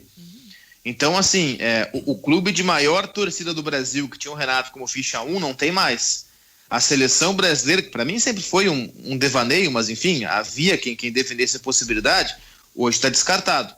Então o Renato é um dos principais técnicos do Brasil, isso é inegável, é indiscutível. O currículo que ele tem é um currículo de conquistas, é um currículo que vai o colocar quando sair do Grêmio em outro grande do futebol brasileiro, mas essa marca de ser o ficha 1 do Flamengo ou o ficha 1 de uma seleção brasileira pós-Tite, isso ele não tem mais, né? Isso os anos recentes, os últimos 2 anos fizeram perder isso. Eu já imagino que ele continua, pode não ser o 1, mas é o quase 1 do Flamengo. Entendo possibilidade em não renovar com o Grêmio e o Flamengo não seguir com o Ceni, é aquele amor antigo, ele vai tentar de novo. Eu acho que podia ser o amor, eu acho que na época anterior ali. Agora eu acho muito difícil. Quer dizer, não é nem questão de eu achar, eu vou por aquilo que os repórteres do Rio de Janeiro que convivem com o Flamengo trazem. Eu não vejo falarem ou cogitarem a possibilidade. Agora, é claro, uma coisa é o Renato no Grêmio, ninguém vai entrar numa queda de braço com o Grêmio, que tem no Renato seu principal ídolo. Daqui a pouco ele anuncia que não fica, aí pode gerar um burburinho realmente em alguém tentar buscar. Mas para mim, que o Renato perdeu interesse do mercado, eu acho que perdeu bastante. Pelos últimos 2 anos, né? Outro clube que, se tivesse condições, Carlos, se tivesse condições, em bom momento, certamente ia procurar o Renato, é o Vasco. Eu também acho, mas daí ele não faria isso. Não, justamente, se fosse um outro momento do Vasco, né? O Vasco ponteando, o Vasco forte. Eu acho que o Renato, como todo treinador brasileiro, assim, comete erros e comete acertos, tá? Alguns erram mais, outros acertam mais. Uns vencem bastante. Eu acho que não tem nenhum treinador, nem o Tite. O Tite entrou pra mim é o melhor treinador brasileiro, mas ele entrou numa era de europeizar o time, a seleção brasileira, com um jogo meio... Entrou na era de congelar o time, Ele entrou na era do performar. Ele congelou o time, né? Ele deixou todo mundo estático, todo mundo... Só o Neymar tem liberdade naquele time também. Se ele tirasse a liberdade do Neymar, aí era aí ele tinha que sair. Ele da seleção. Aí tirar ele da seleção, exato. Só o Neymar tem liberdade, porque os outros não têm liberdade, enfim. Ele diz que tem, mas eu não vejo isso. Eu acho o Renato um treinador com muitos erros, especialmente erros de escolha. Ele é um treinador com um seríssimo erro de escolha, às vezes com alguns problemas de repertório. Acho ele adquiriu muitos vícios, já falei isso no Grêmio, ele já adquiriu muitos vícios. O Grêmio é um time cheio de vícios, de escolhas, vícios de modo de jogar, vício de procedimento, vício de rotina. E sim, foi muito importante, foi, tá? O presente, o foi também é aquela coisa, a gente se acostuma com a conquista, se acostuma com o tempo bom e tenta sempre reproduzir o que foi, tornando o ambiente viciado. E esses vícios, eles são manifestados no time em campo. O processo de, como eu falei, eu já disse, para mim o Renato tem uma insistência em recuperar o Maicon, que é de fato uma referência técnica, mas me parece um jogador altamente dessintonizado com aquilo que o futebol moderno pede, que é mais intensidade, que é mais velocidade. Tá todo mundo jogando com mais velocidade e intensidade. Por que o Grêmio entra numa rotação mais baixa? Será que o Maicon vai deixar o time mais intenso? O Jean-Pierre já não é um jogador intenso, Maicon mais Jean-Pierre. Matheus Henrique já não é um jogador que muitas vezes não é intenso, ele rodopia, Maicon mais Matheus Henrique, mais Jean-Pierre. O Alisson rodopia, Maicon mais Matheus Henrique, mais Jean-Pierre, mais Alisson. Então talvez tenha que começar a fazer escolha, né? Sabe? Talvez se tu começa a olhar esses caras todos e o que tu precisa abrir mão, talvez do Alisson. Gente, com todo respeito, vamos lá. Perdão. Eu tô com a Doca na linha, a gente volta. Amada Doca, e as gotas prostáticas, Doca? Bom dia, Chuchu. Ainda não almocei, então tô te dando bom dia. E vamos falar sim das gotas prostáticas, porque sempre é um sucesso há mais de uma década no mercado brasileiro, ajudando essa homarada a envelhecer bem, né? Porque é um fato, envelhecer a gente vai, mas aí como, né? Tem que se cuidar, meu amigo. Cuida do seu corpinho. Evite problemas urinários, evite problemas na próstata, para você envelhecer o cara que tem a vida sexual ativa na terceira idade, para você ser aquele cara que curte a família, a esposa, os filhos, os netos.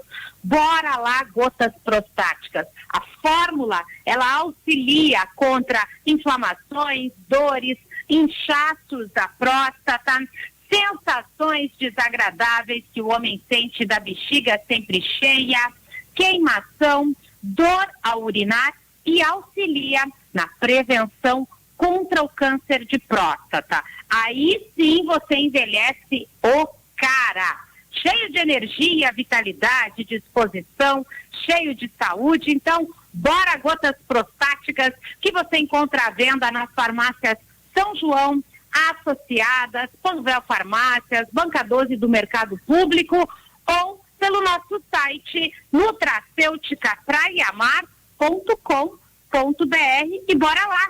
Bora gotas prostáticas da Nutracêutica Praia Mar. Tá ok, Chuchu? Muito bom, amada. Um beijão, Doca.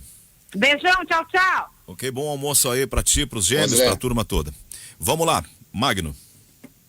Não, rapidamente, pra gente retomar esse assunto aí de técnicos, tava vendo a notícia aqui da colega Gabriela Brino, que é setorista do Santos, do UOL, que o Santos também tá na queda de braço com o São Paulo pelo Hernan Crespo, mas deve acabar acertando com o São Paulo. Também tem possibilidade da seleção chilena, estava vendo alguma coisa ontem à noite do Crespo também treinar, mas os fichas 2 e 3 do Santos são o Thiago Nunes, atualmente sem clube, e Luiz Carlos Cirne Lima de Lourenço, o Lisca, mesmo acertado com o América, né, renovando o contrato com o América. O Santos, se não acertar com, primeiro, o Crespo e segundo, o Thiago Nunes, o ficha 3 é Lisca. Aproveitando rapidinho só por uma dica, né, que o Luiz Magno ontem me escreveu no WhatsApp, tem a ver com futebol, né?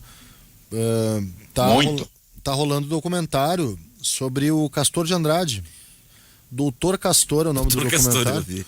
Doutor Castor. Mafioso. Doutor Castor. Gangster. É o nome do documentário. Mandava matar, mas o velho era todo educado. E por que é uma... Todo educado que pegava uma metralhadora e dar uma rajada no muro lá de Moça Bonita. E ele transformou... O Bangu já era um time, não era um time assim desprezível, tá? Mas era a sexta força do futebol carioca, porque tinha o América num quinto posto, mas o Bangu já tinha formado bons times lá nos anos 50 com o Zizinho. O Zizinho jogou no Bangu, e depois nos anos 60 até com jogador de Copa do Mundo como o Fidelis, lateral direito, como o Paulo Borges, que era ponta direita. Só que nos anos 80 se transforma numa potência, né, Magno? E graças ao Castor de Andrade, patrono do Bangu, vice-campeão. Graças à contravenção. Vice-campeão nacional 85, e transforma uma escola de samba que era uma escola assim de segundo nível na época, com uma bateria fantástica, mas transforma na potência que é a mocidade. E é muito interessante, eu dei uma olhada assim por cima em algumas coisas, eu acho que o Magno viu tudo, E como o dinheiro não foi só no Bangu, não. Botafogo de Emil Pinheiro, por exemplo, Luiz Magno. O Vasco de Anísio e por aí vai. Como os clubes... Guarani de Betuzini? Guarani de Betuzini. Betuzini. Guarani de Betuzini. Betuzini era banqueiro. Ô, Guima. Betuzini com seus correntões de ouro, viu, Orestes? Betuzini com correntões de ouro. E mullet. Isso aí. Reza a lenda o seguinte, de que o seu Castor estava no carro, o motorista saiu, seu Castor de Andrade, aquela figura impoluta. Baita malandro. E aí o seguinte, ele saiu com o carro dele, o motorista, os caras assaltaram o carro dele e o cara disse assim: desculpe, seu Castor, a gente não sabia que era o senhor. É verdade? O senhor a gente não vai E o bacana é que isso aí só acontece no Rio, aconteceu em Campinas, lá com o Guarani. Aqui no Rio Grande do Sul não teve nunca ninguém com massa de caça-níquel, de aposta. Aqui, ainda bem que aqui no Sul nós somos diferentes. Aqui na história, a história do Castor... não existem, Cristiano Silva. Não existe. A história do Castor, ela toma uma proporção maior, primeiro, porque ele é um personagem midiático, né? Ele é um personagem que falava abertamente. A famosa entrevista dele, do cara entrevistando, e aí, Castor, tá de volta? Tem que falar com o sotaque carioca, desculpa. E aí, Castor, tá de volta aqui à Avenida, depois da ausência do ano passado, o pessoal sentiu sua falta. Tava preso. Realmente. Mas como você sabe, eu estava em cana. Eu não pude ver no passado porque eu estava em cana. Mas aí, e tô aqui pra aproveitar. Cara, ele mandava matar, tinha envolvimento com droga. Ele é o responsável também por tráfico de droga. Ele mandava matar. E existe até hoje, tanto que acho que foi na virada do ano, um filho dele, um sobrinho, foi morto. Castorzinho. Amando de um outro parente. Exato. É verdade. Só que ele era uma figura midiática, ele era um deboche, porque todo mundo sabia o que ele fazia. Parecia um coroa querido, e tu dizia pra ele assim, esse cara é simpático, ele ia em programa de televisão, ia no Chacrinha lá, dava entrevista, só que tu sabia, esse cara manda matar. É uma loucura o que aconteceu no Rio de Janeiro. Crime organizado. O que acontece no Rio de Janeiro não é por acaso, são anos e anos de uma cultura. É uma cultura. Isso era como na Colômbia, quando o Pablo Escobar... Não, só um pouquinho. É o que acontece no Brasil. Claro. É o que acontece no Brasil. E muito também porque a justiça é falha. Começou por essa glamorização no Rio de Janeiro, espalhou por todo o país.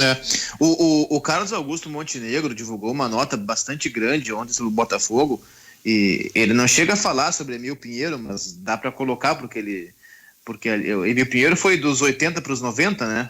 Isso. Naquela faixa. A grande conquista de 89. Aí tá.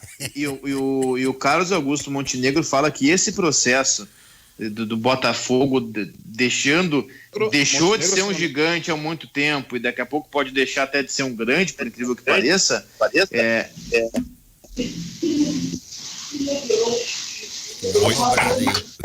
Tá ouvindo, Cris? Oliveira? Eu tô, mas tem alguém buzinando no ouvido aí. Parece que tem alguma coisa vazando, mas vamos lá. Tá bem, então vamos lá. Então quando acontece quando vira essa zona inteira o Botafogo, e tem alguns pequenos surgimentos, as pessoas acham legal pela figura midiática, por aquilo que acontece, mas o Botafogo, para citar o Emil Pinheiro, ele vem num processo assim, de degradação da sua estrutura e da sua história há muito tempo. Ele chegou a dizer o seguinte: o que aconteceu com o Botafogo já nos anos 90, ser campeão brasileiro, que era a geração do Túlio, foi uma espécie de último suspiro. Espasmo. O Botafogo ele vinha se degradando há muito tempo. E nessa carta que ele divulgou, que é uma carta gigantesca, ele faz críticas assim ao time atual que são muito fortes. Ele fala o seguinte: erramos, por exemplo, na posição de goleiro. Achamos que estávamos bem servidos, mas eu não imaginava que o Gatito fosse tão covarde e que o Gatito pediria para não jogar na fase ruim. É nesse nível, assim. Não, ontem, Cristiano, até a questão de superstição, né? Ontem o Montenegro ele fez parte de um conselho para tentar reanimar. É isso, acho que é a melhor palavra, é reanimar, porque tá desfalecido o Botafogo, né? Alguém vai ter que tentar ressuscitar o Botafogo. Mas ele, durante a temporada de 2020, Ele falou em não pagar olha só, não pagar os salários dos atletas por superstição. Porque em 95 eram 4 meses de salários atrasados, claro, e eles ganharam o brasileiro. Tá bom. Daí não dá, né? Aí não dá, né? É o tal do pensamento mágico aquele. Exato. Aí não dá. Mas, tem que ser ô, profissional. Zé, Eu tenho um intervalo para fazer. Fala, Magno. eu tô olhando aqui algumas coisas dos bicheiros do Rio de Janeiro, para não ficar só em Castor de Andrade e Emil Pinheiro. Capitão Guimarães, Aí, o presidente da Liesa, Sim, é o patrono da Viradouro. sim. O outro aqui que eu vi, deixa eu voltar aqui, Anísio Abrão Davi, é o Anísio patrono Abrão da Beija-Flor. Beija-Flor, exato. E com ligação do Vasco também. Aqui, Luizinho Drummond, Sim. da Liesa também, e da Imperatriz Leopoldinense. Carnaval do Rio de Janeiro. Tem algum lugar. Carnaval do Rio de Janeiro, tu chuta uma moita, saem 15 bicheiros que são patronos de escola de samba. Não existe lugar no mundo em que o sujeito que se chama Luizinho Drummond poderia viver, a não ser o Rio de Janeiro. É Luizinho Drummond. Natal da Portela, lá nos anos 70 ainda. E aqui nas de Porto Alegre, tem ou não? Cabe pesquisa. Não, mas melhor não fazer a pesquisa. Mas por quê? Porque é Porto Alegre? Não. Porque é Porto Alegre, Na realidade, então, se vocês querem... Na real é porque são mais folclóricos e assumidos, né? Não, é porque são Rio de Janeiro midiáticos. é aberto. Porque eles iam pra frente das câmeras midiáticos. dizendo, olha só, o jogo tava do bicho guardado. patrocina as escolas de samba, patrocinam os clubes, e eu tô dizendo em rede nacional isso, era uma cara dura. É muito louco. Isso atingiu também o mundo das artes, entende? Aliás, vou fazer a indicação aqui de um filme, meu caro Luiz Magno, tá? Em que esse mundo ele pode ser um pouquinho melhor desvendado. O filme, acho que é 1984, chamado Águia na Cabeça, tá? com Nuno Leal Maia, Hugo Carvana. Obviamente que o Wilson Grey como capanga, né? Reginaldo Farias não tava nessa? Não, Reginaldo não tava nessa. Mas tinha Hugo Carvana, Antônio Pitanga, eu acho que tava nesse filme. O Antônio Pedro. Talvez, Antônio Pedro, eu acho que tava nesse filme, é verdade. Acho que Antônio Pedro tava nesse filme. É um filme que mostra... O apresentador da Manchete, o carequinha aquele... Não, esse é o Roberto Maia. Esse é Roberto outra Maia. coisa, cara. Esses são os filmes do Walter Gokuri em que ele fazia o papel de Marcelo. É uma outra vertente, entendeu? Muito uma outra bom. vertente. Mas vejam Águia na Cabeça, é um filme... Zezé Mota tá no filme também. É um filme interessante pra mostrar como é que se tem a formação da indústria do bicho, entendeu? Mas aí a Outro gente filme não bom precisa também nem é um ao pouco- cinema. Hã? Carlos, 8 meses em 84, a novela das 8, Partido Alto, o grande bicheiro Célio Cruz, Sim, e depois interpretado magistralmente por Raul Cortez. E depois Tony Carrado, interpretado também magistralmente por Nuno Leal Maia. A cena final da novela é ele tentando fugir do país, preso pela Polícia Federal. E aí ele olha pro policial, ainda podemos negociar, e pisca pra tela. Mas é a cultura, e a cultura chegou para as artes, pro cinema, pra telenovela. Por exemplo, alguns anos antes, lá no Smagno, na novela Água Viva, tem cena que é emblemática, né? Esses dois não chegam nem a falar as palavras, que eles começam a rir porque eles já conhecem um do outro. O torcedor um torcedor aqui, vamos ver de onde ele é. Ele entrou na justiça com um pedido de rebaixamento do Flamengo por uma polêmica no jogo contra o Palmeiras. O motivo foi a liminar e a entrada do Flamengo na Justiça Comum para adiar o duelo com o Palmeiras em setembro de 2020. O processo tramita no Tribunal de Justiça do Rio de Janeiro. E a notícia diz mais aqui. O polêmico duelo entre Palmeiras e Flamengo em setembro de 20 ainda repercute.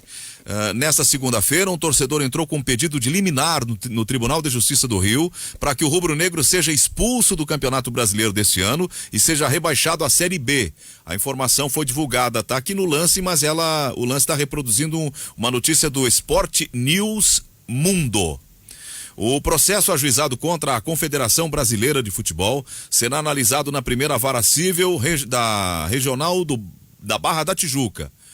O motivo da ação é a tentativa de adiamento na Justiça Comum da partida entre Palmeiras e Flamengo. Não, aqui não foi o Flamengo que entrou, né? Foi o Sindicato dos Trabalhadores em clube de futebol. O Flamengo jogou, né, gente? O Flamengo jogou. Sim, porque conseguiram no Superior Tribunal de Justiça caçar a liminar, no Tribunal Superior do Trabalho. É que assim, eu quero dizer, o Flamengo jogou, o Flamengo viajou. Não se cria isso aqui, então. O Flamengo tava no hotel, sabe? O Flamengo tava, claro, se desse pra não jogar, beleza, mas...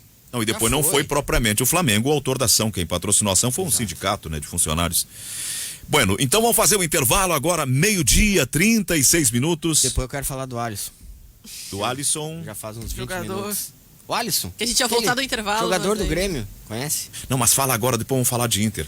Ah, não, rapidinho. É só porque a gente tava falando de cobertor curto e o Guimarães citou a lista de jogadores com as mesmas não mesmas características, são posições diferentes, mas que atuam de uma mesma maneira, mais burocrático, mais dialogando toque de bola, sem aquela ênfase mais ofensiva ou aquela capacidade ofensiva mais rápida e forte. Por que não daqui a pouco começar a pensar na compensação disso sem o Alisson? Um ouvinte sugeriu isso, colocar o Lucas Silva de volante, povoar o meio campo. Não digo nem isso, trocar mesmo por um outro atacante mais veloz, sinceramente, porque não dá. A gente olha, o Alisson, o Jean-Pierre, ele tem 20 jogos e 40 assistências para finalização, não assistências para gol, tá? Que fique claro, mas ele também não tem culpa se o cara errar o gol. Ontem ele enfiou uma bola pro Alisson, que o Alisson devia pedir 1000 desculpas pro Jean-Pierre. Sabe? Então a gente também tem que começar a observar o que os outros estão fazendo. Porque num jogo desse contra o Palmeiras, o Jean-Pierre some num jogo grande, não sei mais o que. Ele acerta um passe desse e o atacante desperdiça numa final. Quem é o culpado? São todos, é óbvio, é um jogo coletivo, mas a maior culpa é quem finaliza, né? Tem que começar a pensar em alternativas para isso. Mas a gente fala de Inter depois. 12h37, já voltamos. Estamos de volta, aqui é o Ganhando o Jogo pela Rádio Guaíba, sempre em nome do Banco Banrisul. Afinidade é ir além, é fazer mais. Seja cliente Afinidade Banrisul e se surpreenda. Antes que sejamos colocados num paredão e fuzilados, vamos falar de Colorado. O pessoal que está enfurecido. Não, gente, fiquem tranquilos, o programa tem uma dinâmica, nós trabalhamos nisso há tantos anos, todo mundo aqui manja do que faz. Não é nenhuma discriminação com o Colorado, o programa tá fluindo, a gente tá levando. Agora vamos falar sobre o Inter. E amanhã vai ser um dia todo de pré-jogo e na quinta-feira de pós-jogo, né? Sim. Projeções. Olha, amanhã nós vamos estar tudo aqui, se Deus quiser que dê tudo certo, porque nós queremos o futebol gaúcho em alta. Contentes com uma grande vitória do Inter sobre o Sport e com a perspectiva muito aproximada de conquistar um campeonato depois de mais de 40 anos. Será que o futebol do Rio Grande do Sul é capaz de ganhar Brasileiro e Copa do Brasil, hein? Mas houve anos em que alguém ganhou e quando se dizia, pô, aquele estado lá é uma bagunça, isso e aquilo, pá, os caras foram campeões. Esse brasileiro tem algumas edições em que não tem aquele grande time que ponteia do começo ao fim e que encanta pelo seu futebol. Mas tem um time muito certinho e competente que se chama Esporte Clube Internacional. No caso, o time é um clube, né? Nesse campeonato é o que dá pra ver. Parece o neste momento, né? Até a oscilação do Inter não foi nada perto das oscilações de Flamengo, de São Paulo. O Inter, claro, como são 2 pontos, né?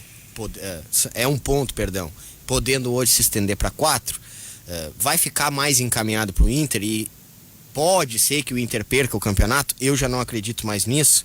O Cristiano tem insistido com o virtual campeão, até nem acho tanto assim, mas entendo o que ele quer dizer com isso.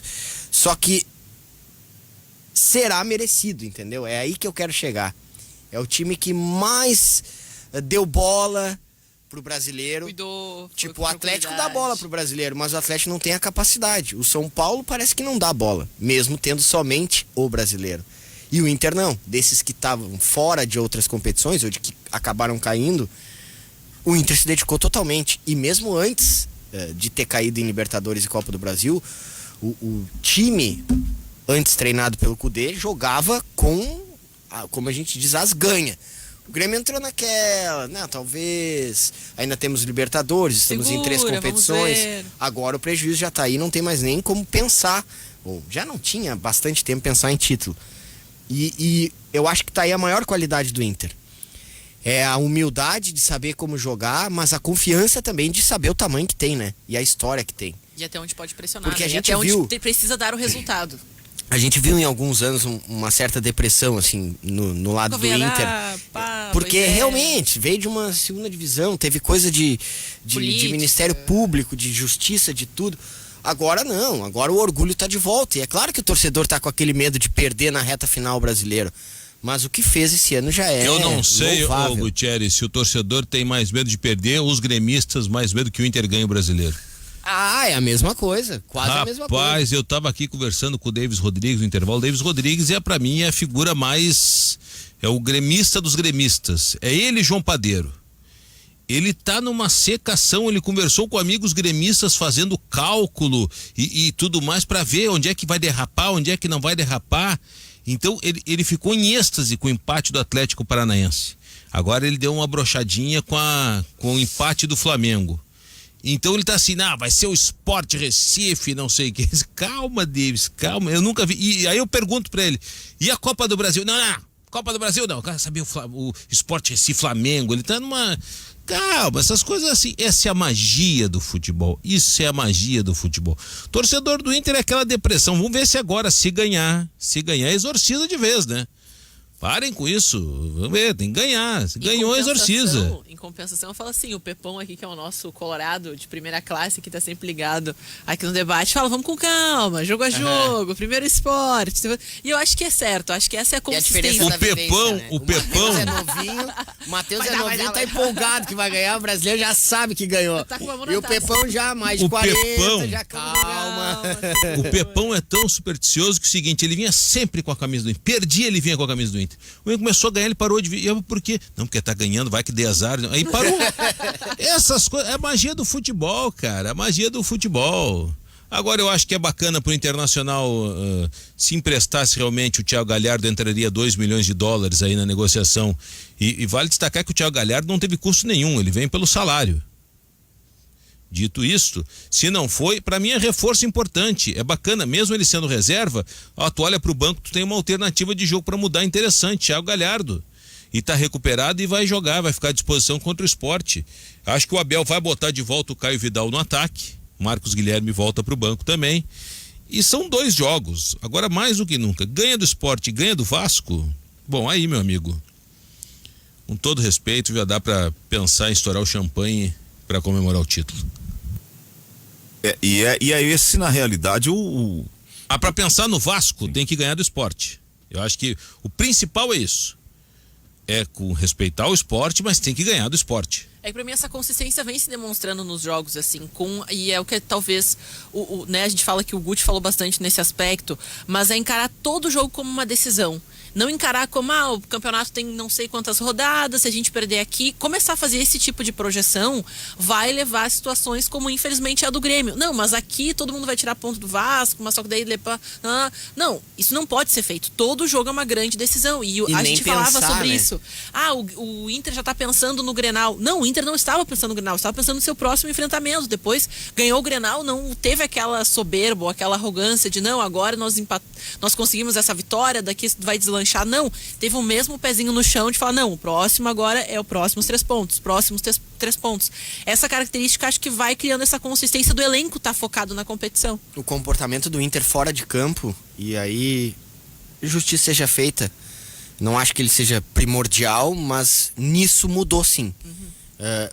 O comportamento do Inter depois que chegou a gestão do Alessandro Barcelos, e eu tenho um imenso respeito pelo ex-presidente Marcelo Medeiros, mas dá pra ver que o Inter só pensa nisso, pelo menos pra fora, e é isso que interessa agora. Tá todo mundo aqui já com quase certeza de que vem mesmo o Miguel Ángel. O Abel talvez até já saiba internamente que ele não fica e tá tudo certo. Na história do Miguel Ángel, vai dizer, tem uma multa contratual. O Inter, se abrir mão do Miguel Ángel, tem que dar $1 milhão para ele. Se o Miguel Ángel aceitar a proposta do São Paulo, ele tem que dar $1 milhão pro Inter. O São Paulo só não contratou o Miguel Ángel Ramírez por causa disso. Tanto que tá indo fechar com o Crespo. A ficha 1 no São Paulo era o Miguel. O que eu quero dizer é do fechamento do Inter, Cristiano. Não tô nem falando dessa situação. Eu tô falando como o Inter se concentrou nisso. Treinador, jogadores e também a diretoria do clube, todos muito voltados pro título. Sabe, muito voltados para ganhar o próximo jogo, ganhar o próximo jogo, ganhar o próximo jogo. Pode até não dar certo, foi a Curitiba, não voltou com os 3 pontos, isso é normal. Mas eu vejo o Inter, a motivação, pelo menos, o clube mais focado para ganhar o brasileiro. Coincidentemente, é o que é mais cotado para ganhar o brasileiro. Agora, o Sport é o Sport do Jair Ventura, né?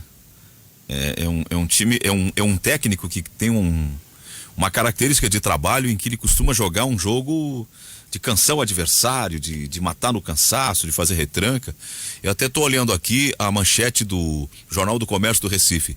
Técnico do Sport ressalta a necessidade de equilíbrio emocional para superar o Inter. Sport enfrenta o Inter na quarta-feira, 19 horas, em Porto Alegre. O técnico Jair Ventura não escondeu que o Sport terá um difícil desafio, quarta-feira, contra o líder internacional em Porto Alegre. Em entrevista a um programa que ele deu lá na Rádio Jornal, ele frisou que os jogadores rubro-negros precisarão de equilíbrio emocional para lidar com a pressão da partida e pontuar na casa do adversário. O Sport está com esperança de vir aqui e tirar ponto do Inter. Mas que bom, né? Que bom que ele tem essa esperança, até porque ele precisa, né? Tá brigando para não cair. O Leão é o 14º colocado, Mas 35 pontos. Aí eu entro naquela outra questão, Zé, Cristiano e companheiros. Vai perder motivado. Não, mas sim, eu acredito que sim, a tendência, a lógica é essa, né, Magno? Mas isso aqui coloca num cenário um adversário que não é um adversário como o Botafogo, por exemplo. É que o Botafogo já tá rebaixado. Sim, isso. Agora, se o Botafogo precisasse daqui a pouco ainda vencer, o Botafogo tem que ganhar para escapar do rebaixamento. O jogo seria outro, não seria o sub-17, seria outro jogo. O Grêmio até poderia ganhar, mas seria uma dificuldade maior. O Sport vem para fazer o jogo da vida também. Agora o Inter também vai fazer o seu jogo da vida. O Sport é o seguinte, não adiantaria absolutamente nada se os caras não tivessem motivados, não tivessem com vontade de vencer o jogo. Então nem precisariam vir, é só entregar. Eu acho que o Sport joga tudo ou nada e o Internacional também, tudo ou nada. Eu acredito que vai ser um jogo duríssimo pro Inter. O aspas para ele é aqui, ó. Faz parte do futebol, já jogamos com um adversário que era favorito. Bato na tecla sempre do equilíbrio emocional. Esse é o grande segredo para lidar com as críticas e a pressão. Claro que o Internacional tem a sua força, não tem como esconder. Porém, podemos e vamos buscar pontos aqui que podem ser importantes na busca pela permanência na Série A. Foi o que afirmou na entrevista à Rádio Jornal o Jair Ventura Filho. Ele vem para um jogo de equilíbrio, especular, defender, fechar. E ao mesmo tempo o trabalho do técnico é um pouco, né, fazer essa motivação externa, por mais que, né, não vai falar, não, a gente vai lá para perder, a gente espera ser amassado pelo Internacional, só que a gente compreende, organizado, vai apresentar dificuldades, mas e só por estarem em pontos diferentes na tabela, isso não tira de nenhum mérito, né, de que precisa da vitória, precisa ganhar e precisa pontuar, porque um para se salvar lá de baixo e outro para sair ainda mais em cima. E a questão tabela do objetivo, né, Ana? Se o teu objetivo é garantir G4, o Inter pode até fazer isso hoje já, amanhã no caso. Se o teu objetivo é G4, tá ótimo, boa, beleza, mas a gente sempre trata como obrigação, necessidade, porque o Inter está disputando o título. E tem muito a perder. Vai ter que fazer praticamente 100%. E até porque a motivação de quem está fugindo de rebaixamento, ela pode até ser igual de quem está tentando ser campeão. A diferença é essa, luta para ser campeão, a qualidade é superior. E vamos dizer assim, além do que se pode imaginar. A possibilidade do tropeço do Internacional, que já era prevista tanto pelo próprio Abel, que falou, olha, é muito tempo para não perder, então a gente vai precisar perder em algum momento. Ele já passou. Agora, então, a régua sobe de novo e as vitórias são necessárias para que se tenha um título. Porque a gente, vai perder na última, sim, mas é o mérito do time campeão ter consistência e apresentar resultados, sim, de 100%. Quanto foi Inter e Sport no primeiro turno? 5 pro Inter. 5-3 pro Inter. Com o Cudê de técnico. Isso, né?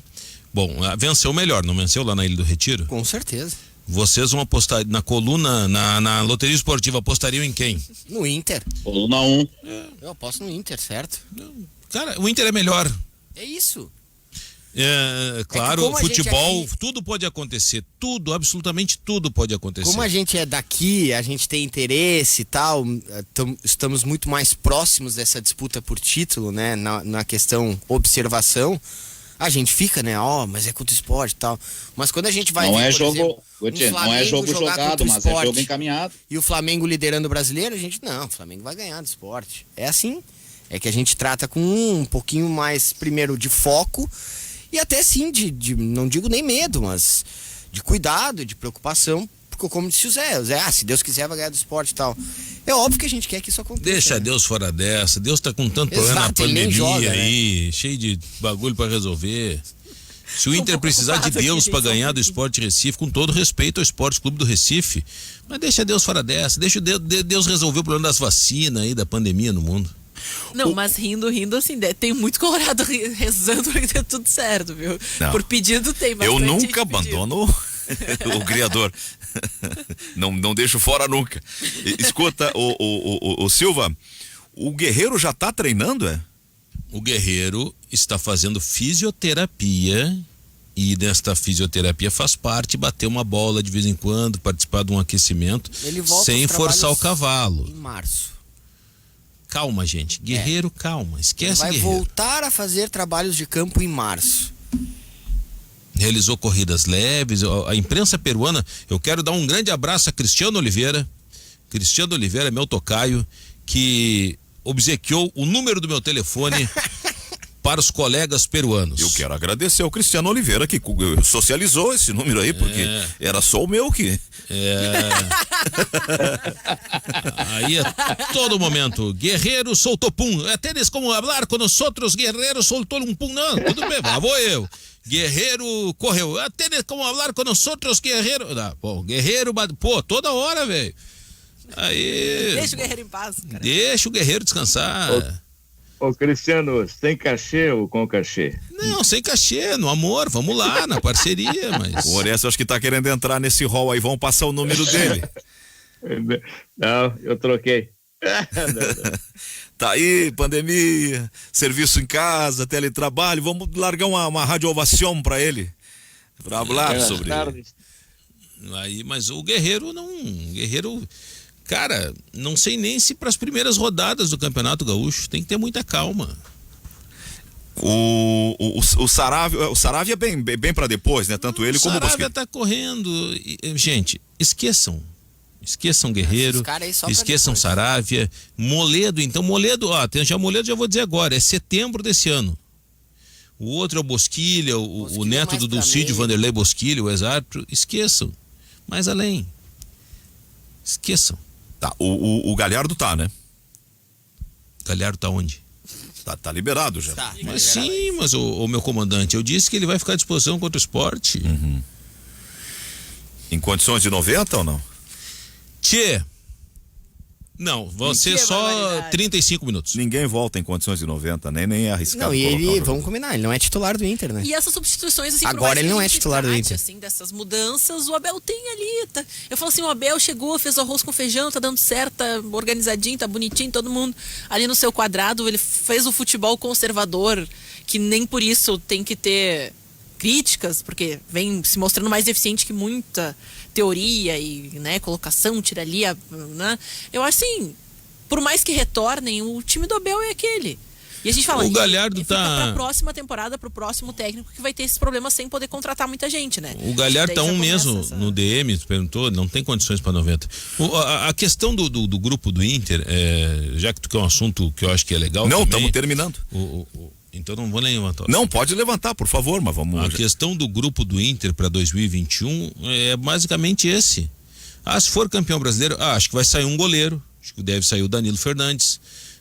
Tem que ver a questão de renovação de Moisés e Rodinei, que para muitos eles não deveriam permanecer, mas o Rodinei, por exemplo, tem contrato até maio e não joga contra o Flamengo, hein?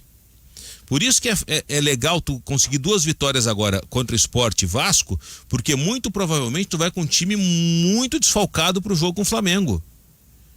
Porque, olha, o Cuesta tá aí há 8 jogos sem tomar cartão, o Patrick é outro que tá pendurado. Tu daqui a pouco tu vai chegar contra o Flamengo sem Cuesta, sem Patrick, sem Rodinei. E daí entram aquelas decisões de tomar pra forçar, tá fora, pra depois tá reforçado contra... O que o Cristiano falou é fundamental, mais do que também, né, é uma possibilidade, claro, tem muitos jogadores pendurados, mas mais do que isso, é ter a margem de tabela pra perder do Flamengo. E eu não tô aqui diminuindo o Inter, dizendo que o Inter vai perder. Não, o Flamengo é melhor que o Inter. Mas mesmo que não fosse, Cristiano, e eu considero um jogo de 2 grandes equipes, claro que muito diferentes, o Inter mais... Mas o Gutierrez vai jogar contra o Flamengo precisando pontuar. Mas o que interessa é ter margem, poder perder. Se chegar lá, pode perder de goleada, claro, vai ter o último jogo contra o Corinthians, precisa vencer, é óbvio, mas o problema do Inter é não chegar ao jogo contra o Flamengo com uma distância menor do que... Segura. Não, tu chega com uma distância boa pra levar pra última rodada. Tu vai jogar contra o Flamengo, a tua zaga é Zé Gabriel e Lucas Ribeiro. É diferente tu ter um Cuesta e Lucas Ribeiro. Só que se tu tá a 4 pontos, tu perde azar e aí, segue o baile. velho, É mais aí fácil tu garantir os 6 pra Agora, chegar com claro. gordura pra poder perder do que Por isso- empatar um e perder o outro. Por isso que tem que ser precisamos jogo a encerrar. jogo.